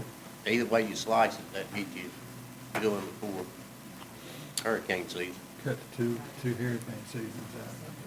Yeah, you'd eliminate two. Yeah, two of the three. And my take on the very economically involved with the island, obviously, I've lived here for 20-something years. Sewer goes down, it's $4 million worth of occupancy tax lost until it's back up and run. Could possibly be if you couldn't, like you, if you said it's irreparable, you can't be repaired. Nobody goes home. It's my opinion is to go ahead and cut somewhere else. Not, I mean, that's just my opinion. Everybody wants to go home. Everybody wants the island to keep running. Could a new lift station break, Tom? Absolutely. Build it brand new, it might fail day one, or, you know, we can't guarantee that any of them will stay running. But that one's in a bad spot. Chris, I have a question for you. So we jump out and we say, go ahead with this. What other major expenses do water and sewer possibly see in the near future? You know, we talk about water tank, fire people are yelling for water supply in the near future, and we've got, When your house catches on. and we've got, we still, I hate to bring the skeletons out of the closet, but we're still praying and hoping, wishing, and all those kind of things that our original water lines stay together, because they are out of date. We all know that. We got these little time bombs scattered around out here, and we can't forget about them, and we can't have another $2 or $3 or $4 million bomb go off like it's happening to us right now. What's looming that you know about that we may not know? Well, there's nothing that you don't know, Alan. The water tower is really the big, you know, and that's not really been determined yet. Just the lines that you said, you know, they were put in 1978, but, you know, we did send. We tested them, We yeah. sent about 3 samples off, and all the ones we sent on so far come back good, you know? And even though we get through with pump station 2, we still got things that we're gonna need to do with 1, but 1's not in danger of flood. And it's, you know, it's getting pretty aged, it's gonna be some more money having to be spent, and it's still got to deal with the hatch, having to be cut in there, and some ventilation issues. That's the only thing I really know in my mind that stands out that's big. And I sit there and say that, and I feel pretty good about the lines, but I don't want to, you know, tomorrow line and break. You know, once you start bragging on something, you know. And we also have the fire station looming over our heads. Yes, ma'am. The only other thing I would remind is that if the board did want to hear, Andrew Carter with DEC Associates, our financial advisor, has been listening via Facebook and agreed to be on standby. And that's what we plugged in. If you guys wanted to talk to him about how that process would look this year, if you want any more information, I can call him up, which is why I brought my phone up, but that's totally up to you. About getting it financed. And more about going to the LGC process, how the audit plays into it, that kind of thing. I mean, I think we've covered the nuts and bolts of it, but I did want to tell you he's agreed to be on standby tonight, and he's been watching. I think we need all the advice we can get. This is tough. Give me just a minute. And assuming that the commissioners will go along with that. I'm fine with listening to anything.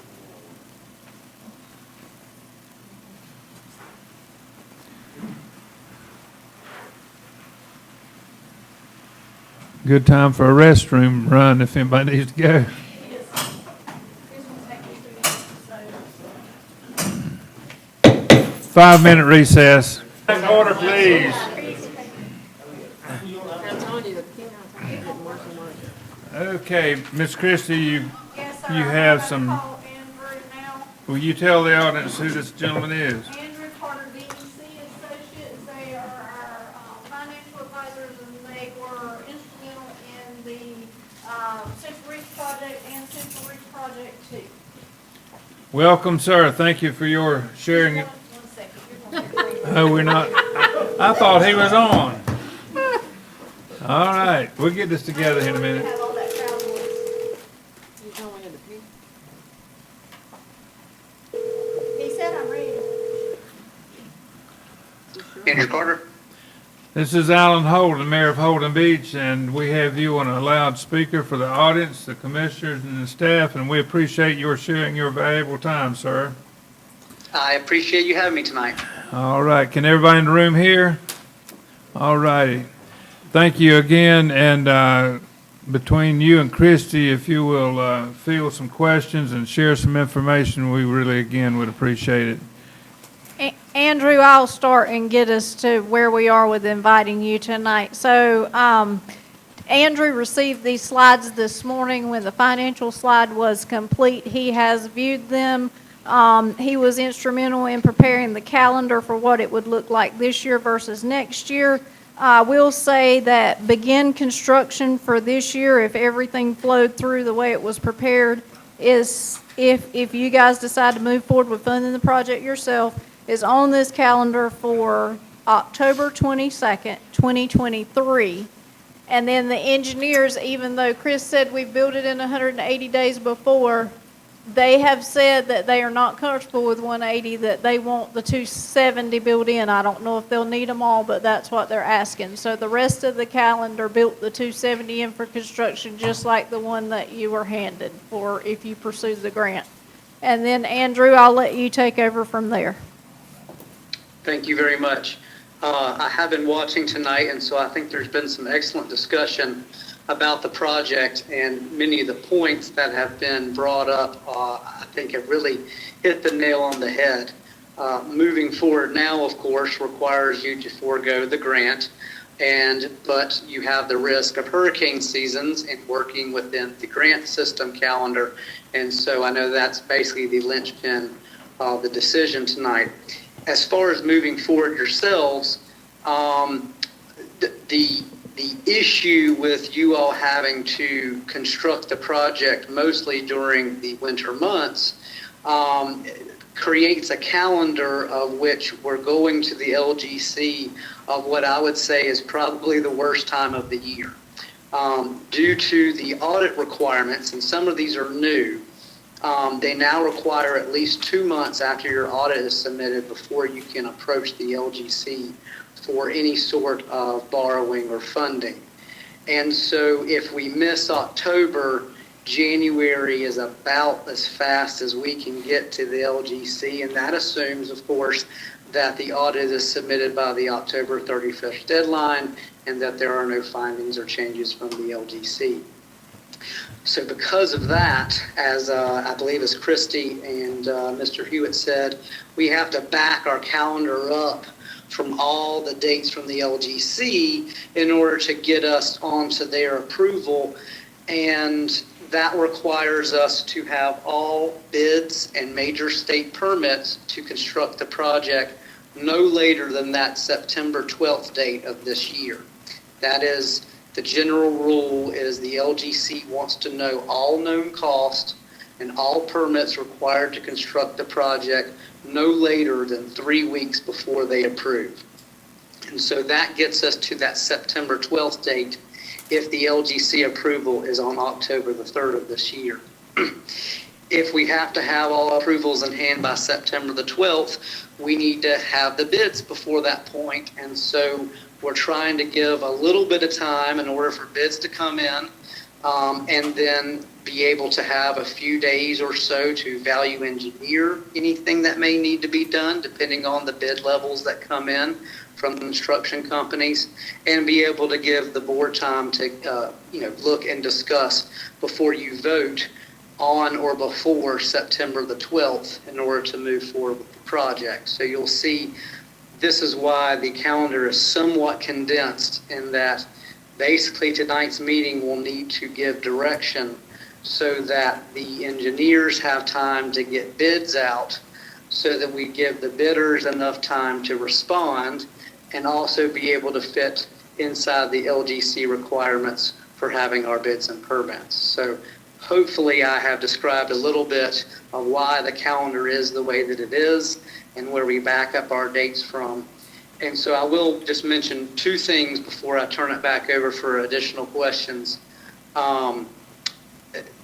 This schedule is tight, and so I'll just say if something happens in the bid process, if 3 bids are not obtained on the bid opening date, if there are multiple alternates or other types of issues that might be with bidding, we don't have a lot of time to turn another bid around in order to meet the LGC schedule. So I do want to throw that out there, that this schedule is assuming a pretty smooth bid process, but I just want to say I can get you your money by October if we start to move forward now, but it will be a tight schedule that if any wrinkles do pop up, it may force us out of an October approval with the LGC, and we're stuck basically with next year's calendar, because unless we want to start construction 3 or 4 months later, which I don't think is plausible with the project specifications I've heard. So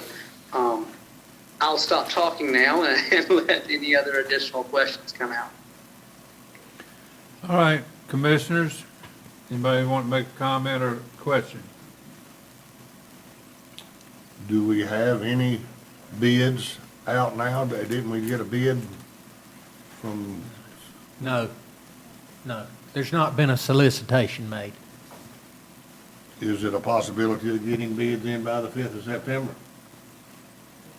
This calendar has us advertising for bids 8-1, receiving bids 9-3, and you guys awarding bids 9-12, which if, by 9-12, no later than in bold. So which, if I'm not mistaken, means you're gonna have to have a special meeting.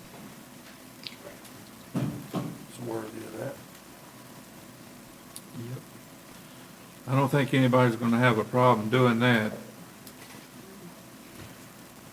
Not with the magnitude of this situation.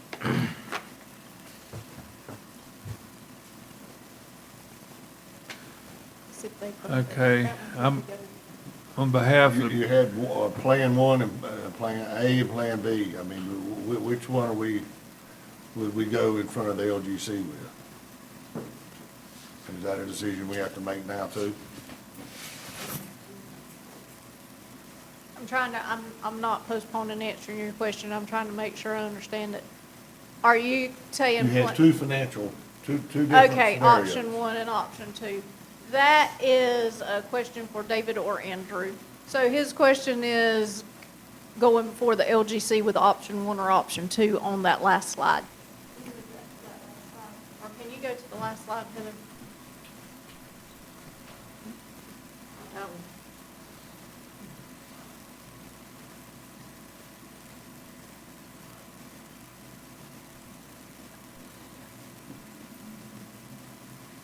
Are you asking me? Or Andrew. Yeah, I was asking, which, I would say go with option 2, but y'all aren't limited to those two. There's any, level in between there, but I'd say go with option 2.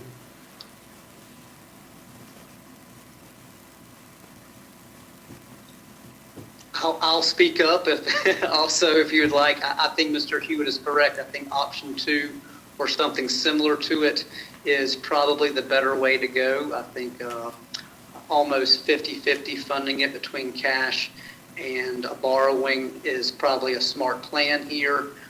It also might prevent using more cash, I think, as Mr. Hewitt said in the beginning, could put some strain on the system, especially as the LGC may look at it. And I would hate to incur the wrath of a financial performance indicator of concern if fund balance fell to a level they view was lower than they would like to see it. But I believe option 2, more of a 50-50 type of approach is very appropriate here.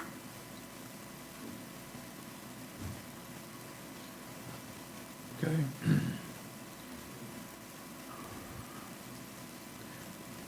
what kind of debt service would that put, add to our budget yearly? It's going to add $2 million to your debt service. Right, but your what overall. would I haven't- basically the payments be on? It's going to be determined on what the terms are, You don't know what you know. terms are yet.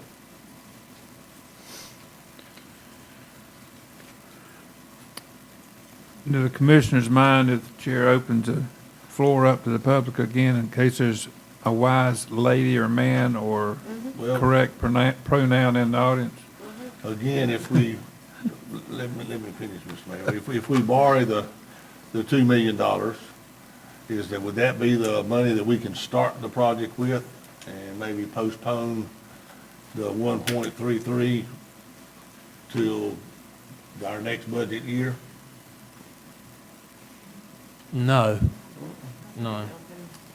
Because the whole $3.3 million is what it's gonna take to build the lift station.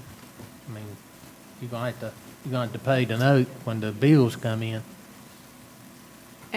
And the engineer has said that he thinks that the cost may come in higher than that with bids. If what you're thinking, Rick, and please tell me if I'm wrong, we can adopt a budget that reflects that with the expense, but you're not gonna be able to enter into the contract until you have the money borrowed. Got to prove that we can pay for it. Right. And the LGC will require us to show our sources and uses and that they be outlined as far as finances go. I heard you give me a yes, Andrew. I did, yes. So you want to open to the public? All right, does anybody object? No, I don't object. All right, Do we want to- Chair, come on. you got to come. No, I got to read, say it in the mic. I'm Ann Arnold, and I live at 124 Salisbury Street. I'm not clear on what time frame we're talking about on the schedule going forward now. I know about the bids. Miss Christie's going to help us out right now. The proposed schedule going forward now as prepared by the financial advisor with input that he built from the engineers, and then it went back to the engineers for them to look at, is advertised for bids 8/1. The town would receive bids back 9/3 and would have to award bids no later than 9/12, which would require a special meeting. All permits in hand by 9/12, we would go to the LGC for approval 10/3.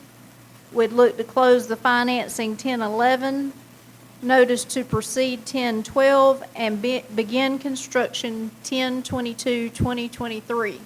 Initially, the engineers had put in the work plan 180 days, but upon review, wanted 270.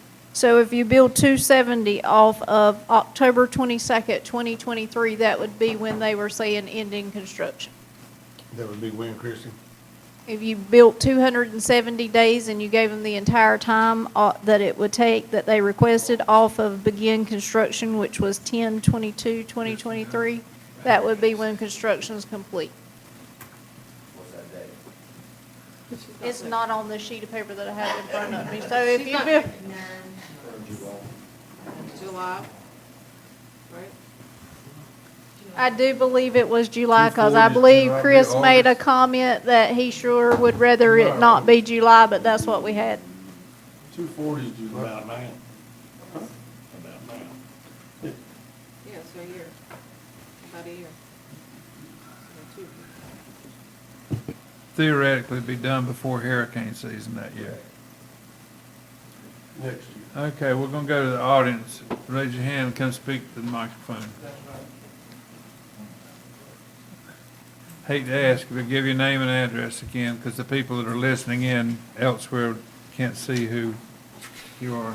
Scott Bullock, 113 Golden Dune Way. My question is, if the bids come in higher than expected, does that change your time frame on getting approval? Because you can't award a bid that's over the budget that was being prepared for. And is the funding got to exist, the approval of funding have to exist prior to y'all voting on it? No. The LGC's got the last call on it. So they have the last call if we can vote to move ahead with something if we don't have the cash. Sorry, say that again. If we don't have the cash approved, if we don't have the money approved to move forward with the project, if we're going down the road of financing it, we can still award without the financing it? No, you're always going to make that contract contingent on approval of funding being approved by the LGC. All those contracts are verbed that way. So it's up to them to say whether or not we can move forward with that funding. We don't know what the budget's gonna be until bid day. Well, you have an engineer's estimate. Yeah, I'm in the construction business too, I know how that works. Right. Okay, I got you. Anyone else want to speak? Larry. Yes, sir. Larry Bloom, 108 Lions Paw. If we start this process tonight, or, move forward with the early process, and something really bad happens, such as it comes in way over cost or whatever, is this going to affect the money that we would have gotten from the feds? In other words, does this stop, whatever you decide tonight, stop that process with the federal government? Okay. David's shaking his head, yes. Okay, so we have to consider that also, right? Yes, sir.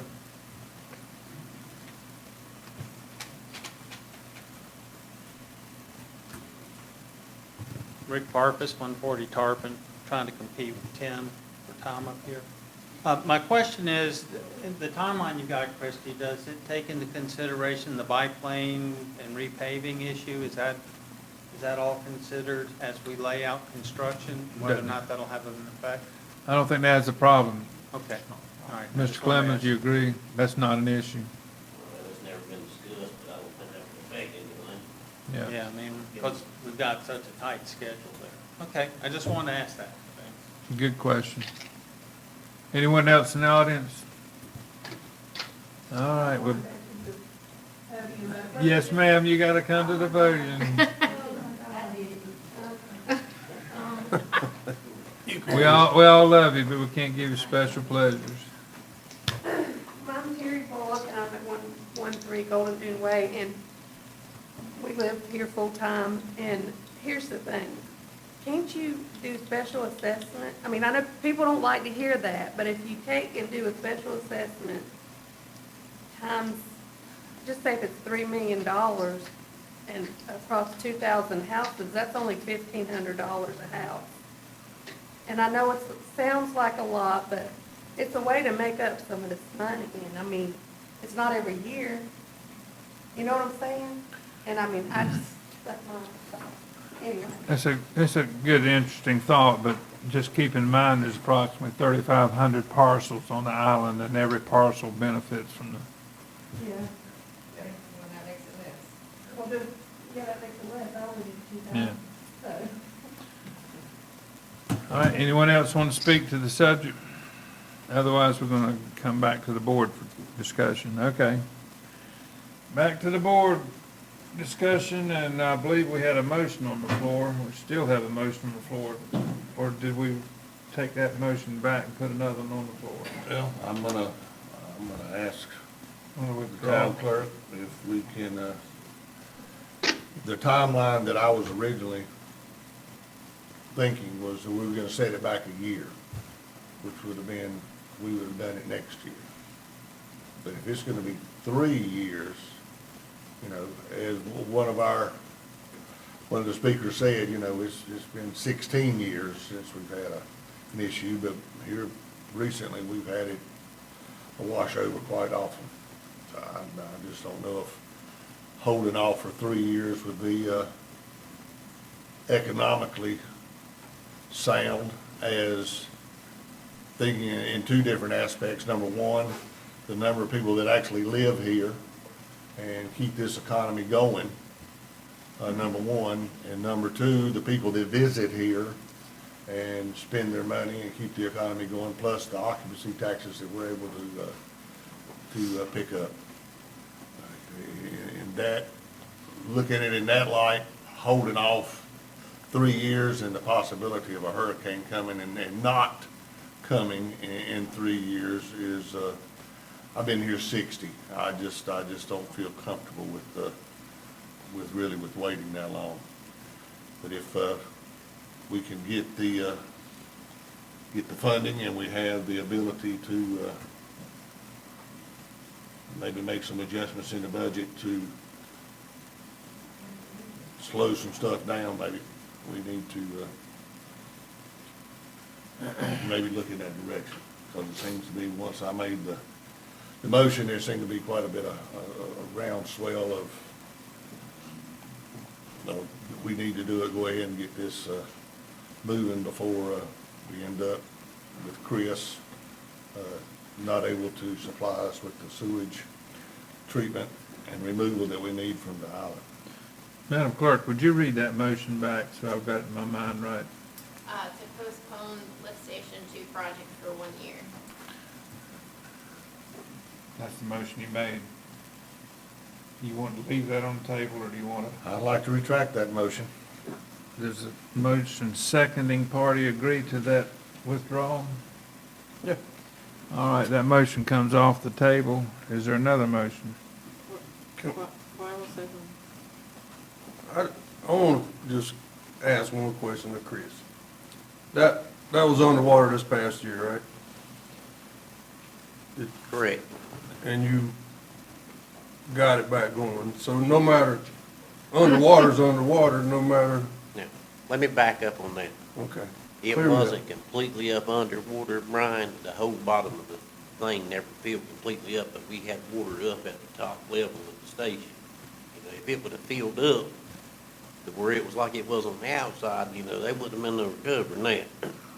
That was my question. Yeah.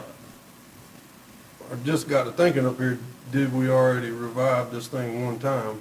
And so the answer was no, it wasn't completely damaged, right? Right.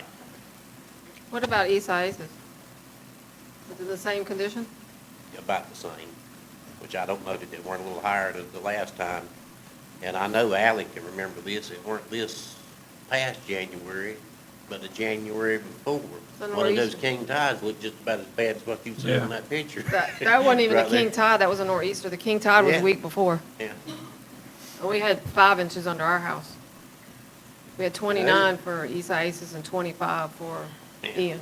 It'd be bad enough if you lost service for a day, 2 days, but when you start getting in extended periods of time, man, you know, everybody knows what's at stake there, man, that'd be a disaster there. I get sick at the stomach just thinking about having to call somebody and tell them that. Well, our water level was higher for East Oasis, but I think there was more damage for Ian. The surge was hard. To me, it looked like the surge was harder. It took a swimming pool almost into the waterway, so.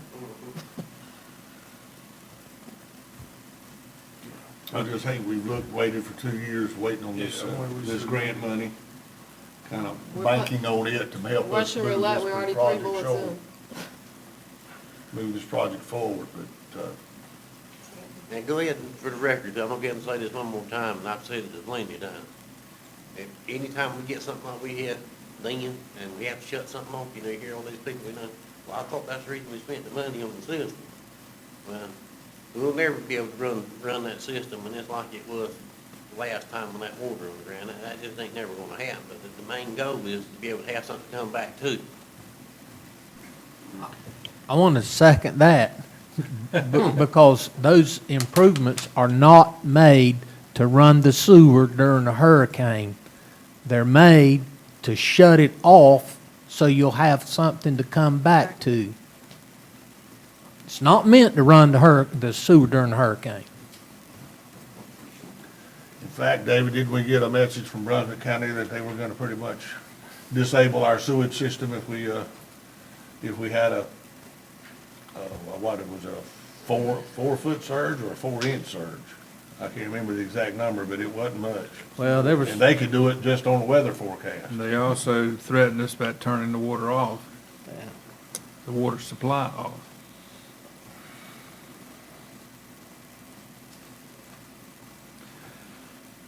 We're looking for a motion, I believe, to keep the boat afloat, so to speak, conversation going.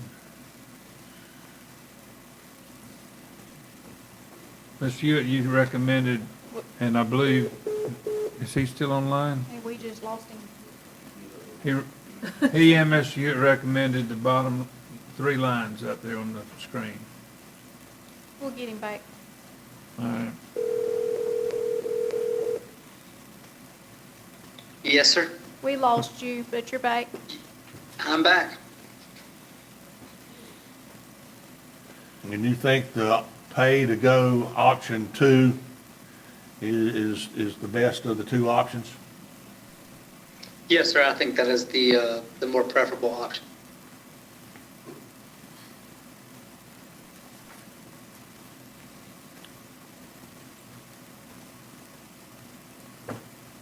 And we've already received a bid on that one time, haven't we?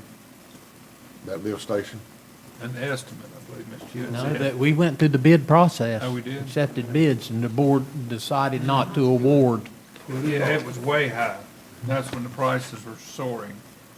Right. 3.2, wasn't it? I'll make the motion that we proceed with self-funding lift station 2 as a extremely critical asset to this island in whatever way, shape, or form that we have to do it. Second. I can't imagine, just from me, the economic impact of not being able to get back over here because we didn't have sewer. Okay, we've got a motion second, but for clarification, Madam Clerk, we need to clarify which option. I think that's to be determined. Pardon Has to me? be determined.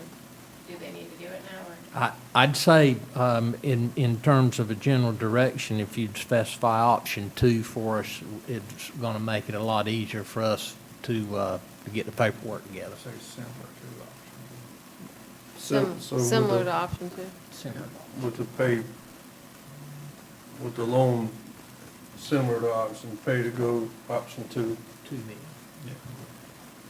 Okay. Madam Clerk, how are you going to record that motion? Well, I can't change the wording, so I've got, the original one was to proceed with self-funding lift station 2 as an extremely critical asset to the town in whatever shape or form we need to do it.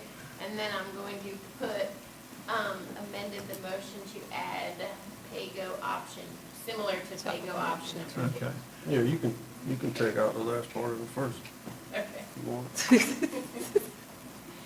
I didn't know, I figured it would be another discussion on how to fund it, because I personally, the assessment way might be, it'd be one and done, and life goes on.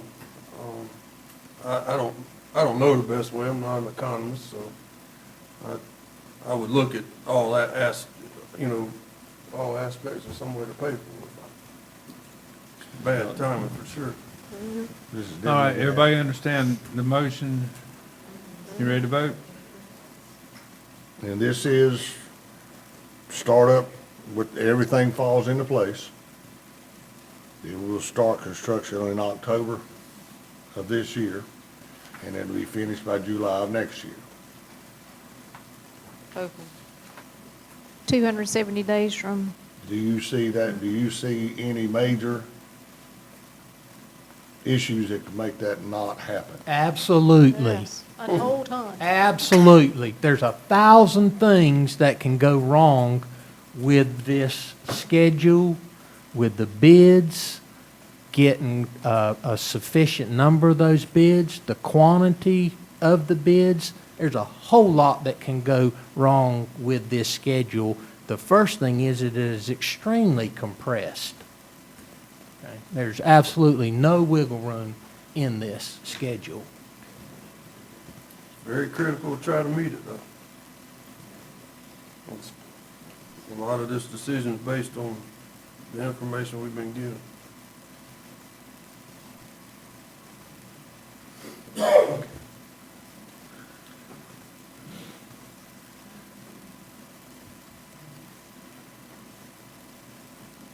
What do you want to do? You ready?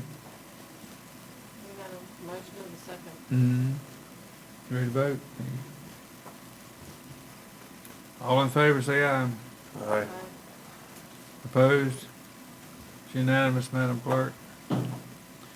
Thank all of you in the room for your participation and trying to understand how to get through this challenge. And thank you, Andrew, for joining us tonight in the middle of your conference. We appreciate your time. And thank the staff. My pleasure. All right, we're ready to move on to the next item on the agenda.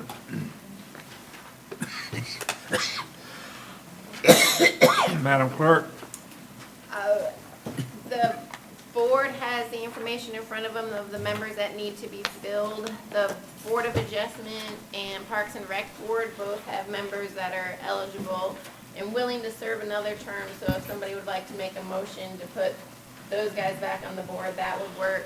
And then for the Planning and Zoning Board, you have one extra person who's interested. You have one regular member position open, 2 alternate positions, and you have 2 current alternate members. So we can vote by ballot, or you can make a motion out loud, whatever the board desires. what's your pleasure? So the first motion is to accept Parks and Rec and Board of Adjustments. Right. As And just so you The know, current you member. will still have a vacancy on the Board of Adjustment, but nobody applied, so.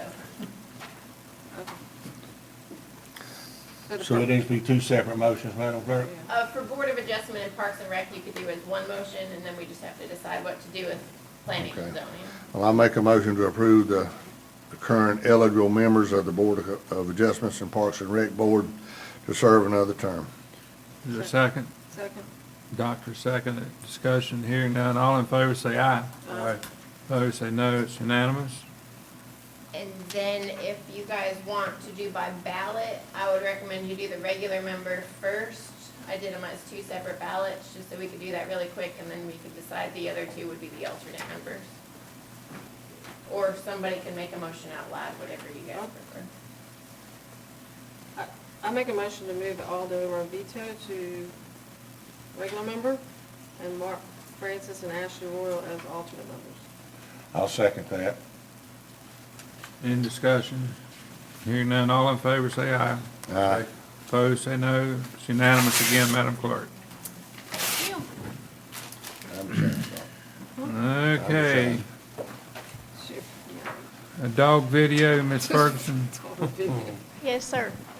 Tim might have had more number of times, but I think I was up here longer, just for the record. Good All right, afternoon. so My name we is Dr. asked Paige Dyer. Dr. Dyer to help us out with this because, 1, she is a veterinarian, but 2, she spoke several times from the dais at meetings about the actual dangers of dogs on the strand and how the town is not doing this for punishment. But we figured we would follow that up with some additional educational video for the public that will go on our social media and our website, and we're debuting it tonight. Got a movie star here tonight. I'm a veterinarian in the Charlotte and Holden Beach area. I'm here to talk to you today about Holden Beach's ordinance for dogs on the strand in the summer. As Keep loud in as mind we that there go. is a leash law on the strand at all times. Your pet must be contained on a leash for your dog's safety and the safety of other people. Also, there's an ordinance Can you preventing start it dogs from again being on and the beach turn it up? from 9 a.m. to 5 p.m., May 20th to September the 10th. Many people think that this ordinance is to punish you for bringing your friend to the beach. However, there's numerous reasons why your dog should not be on the strand from 9 to 5 in the summer.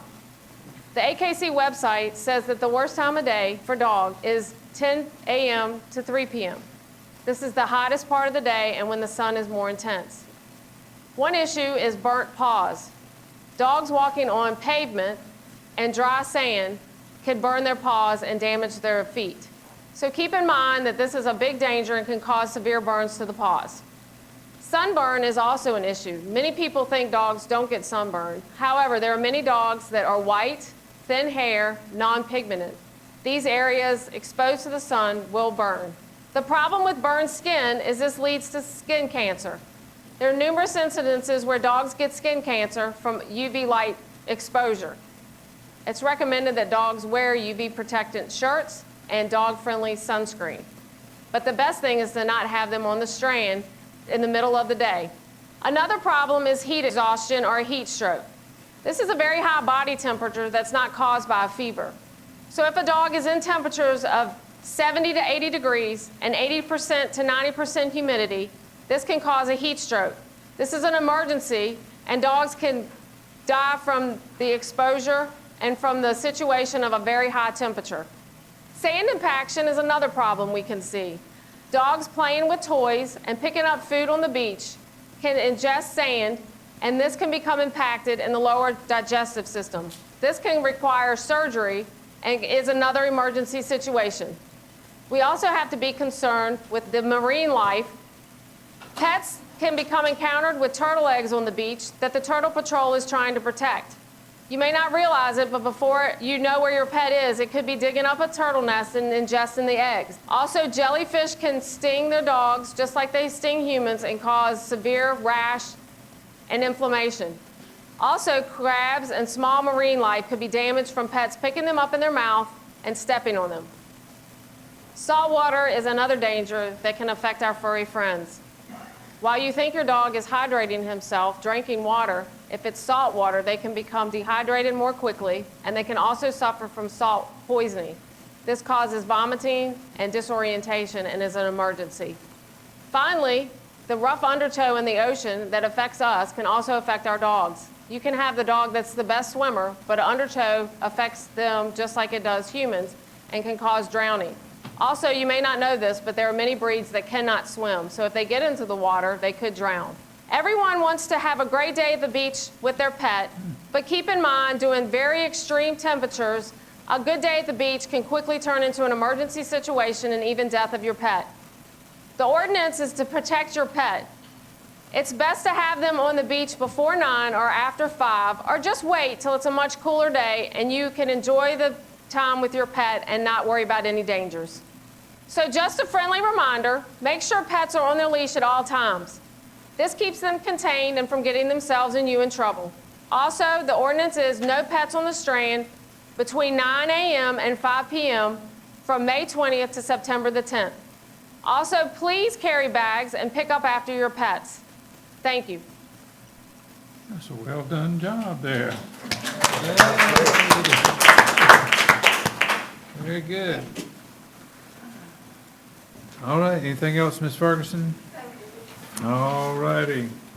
Public comments on general items. Anything that you want to talk about that's within the law? Thank you, Chrissy. I'm Rick McInturf, 122 Frigate. I want to go back to the lift station thing just a little bit. I'm really happy that that's where we ended up. I have a mild concern of how this is going to look to our lobbyists and our legislators. So I would recommend that we aggressively, proactively contact them. I think they're reasonable people, and they'll understand why this was necessary and why this was the direction we took. But someone needs to reach out to them, I think, pretty quick. Agreed. Thank you, sir. Anyone else want to speak about anything on the agenda or off the agenda? If you do, raise your hand, be recognized. Anybody? Last call. All righty.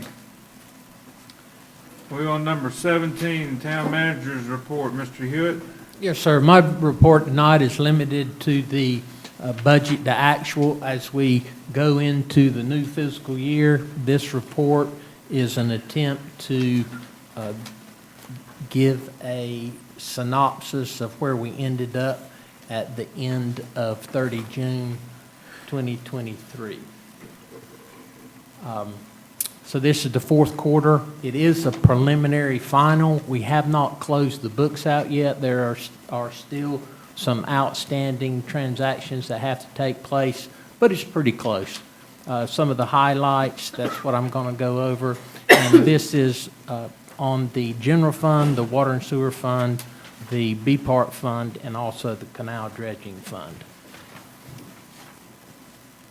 First off the top is the fact that we've met our requirements and that we've paid all our bills. We've paid all the capital debt of $3.69 million.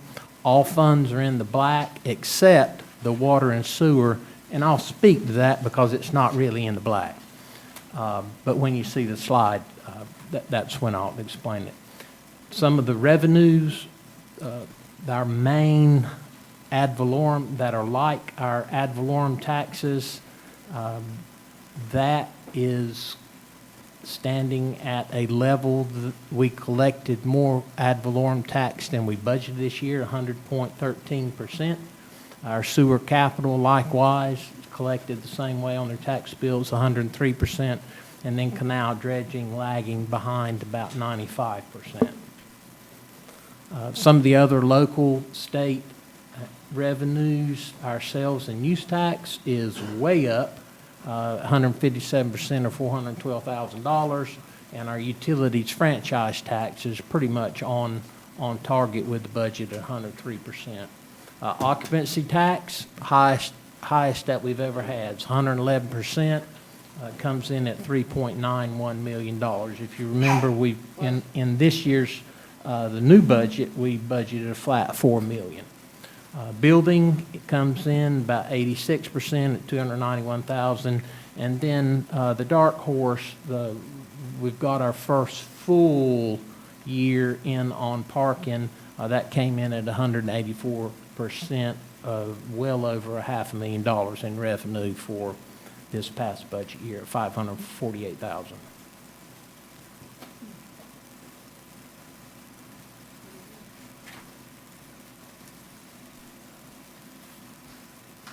And this slide is the standard slide I deliver for this purpose. The budget is listed in the second column.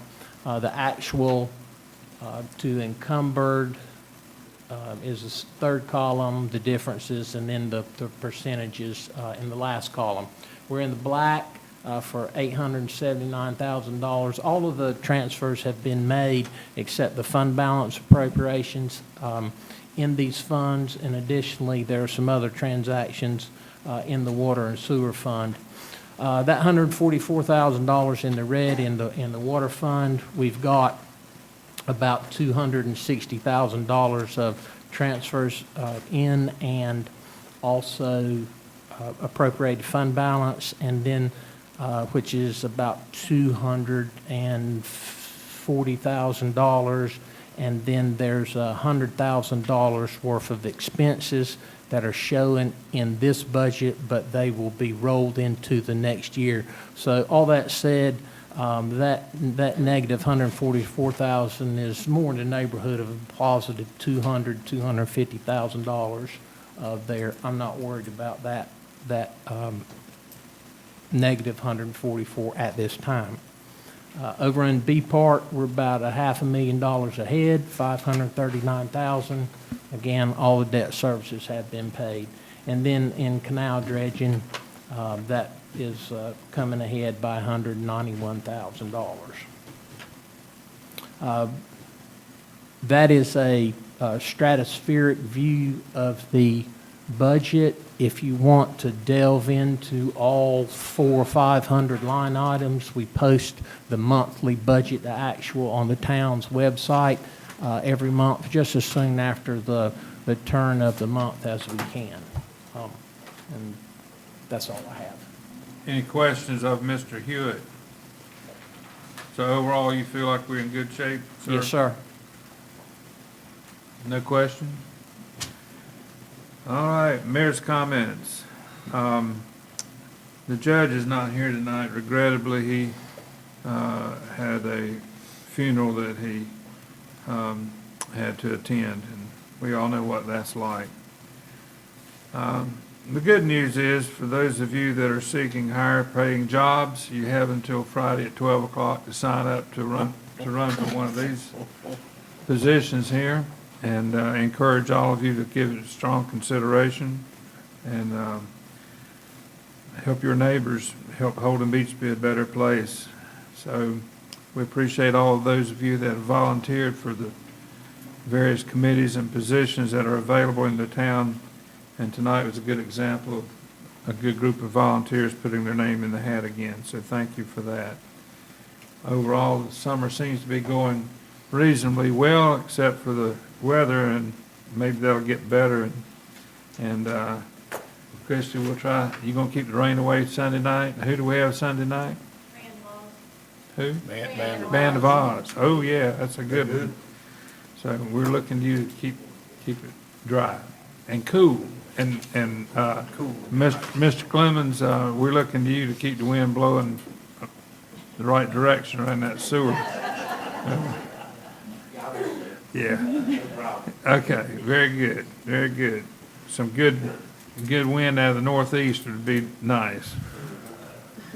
All right, with that, I'll be quiet, and Mr. Rick? Well, I'll try to make this brief, which I've said that before. But I want to thank everybody for coming out tonight. It's nice to see this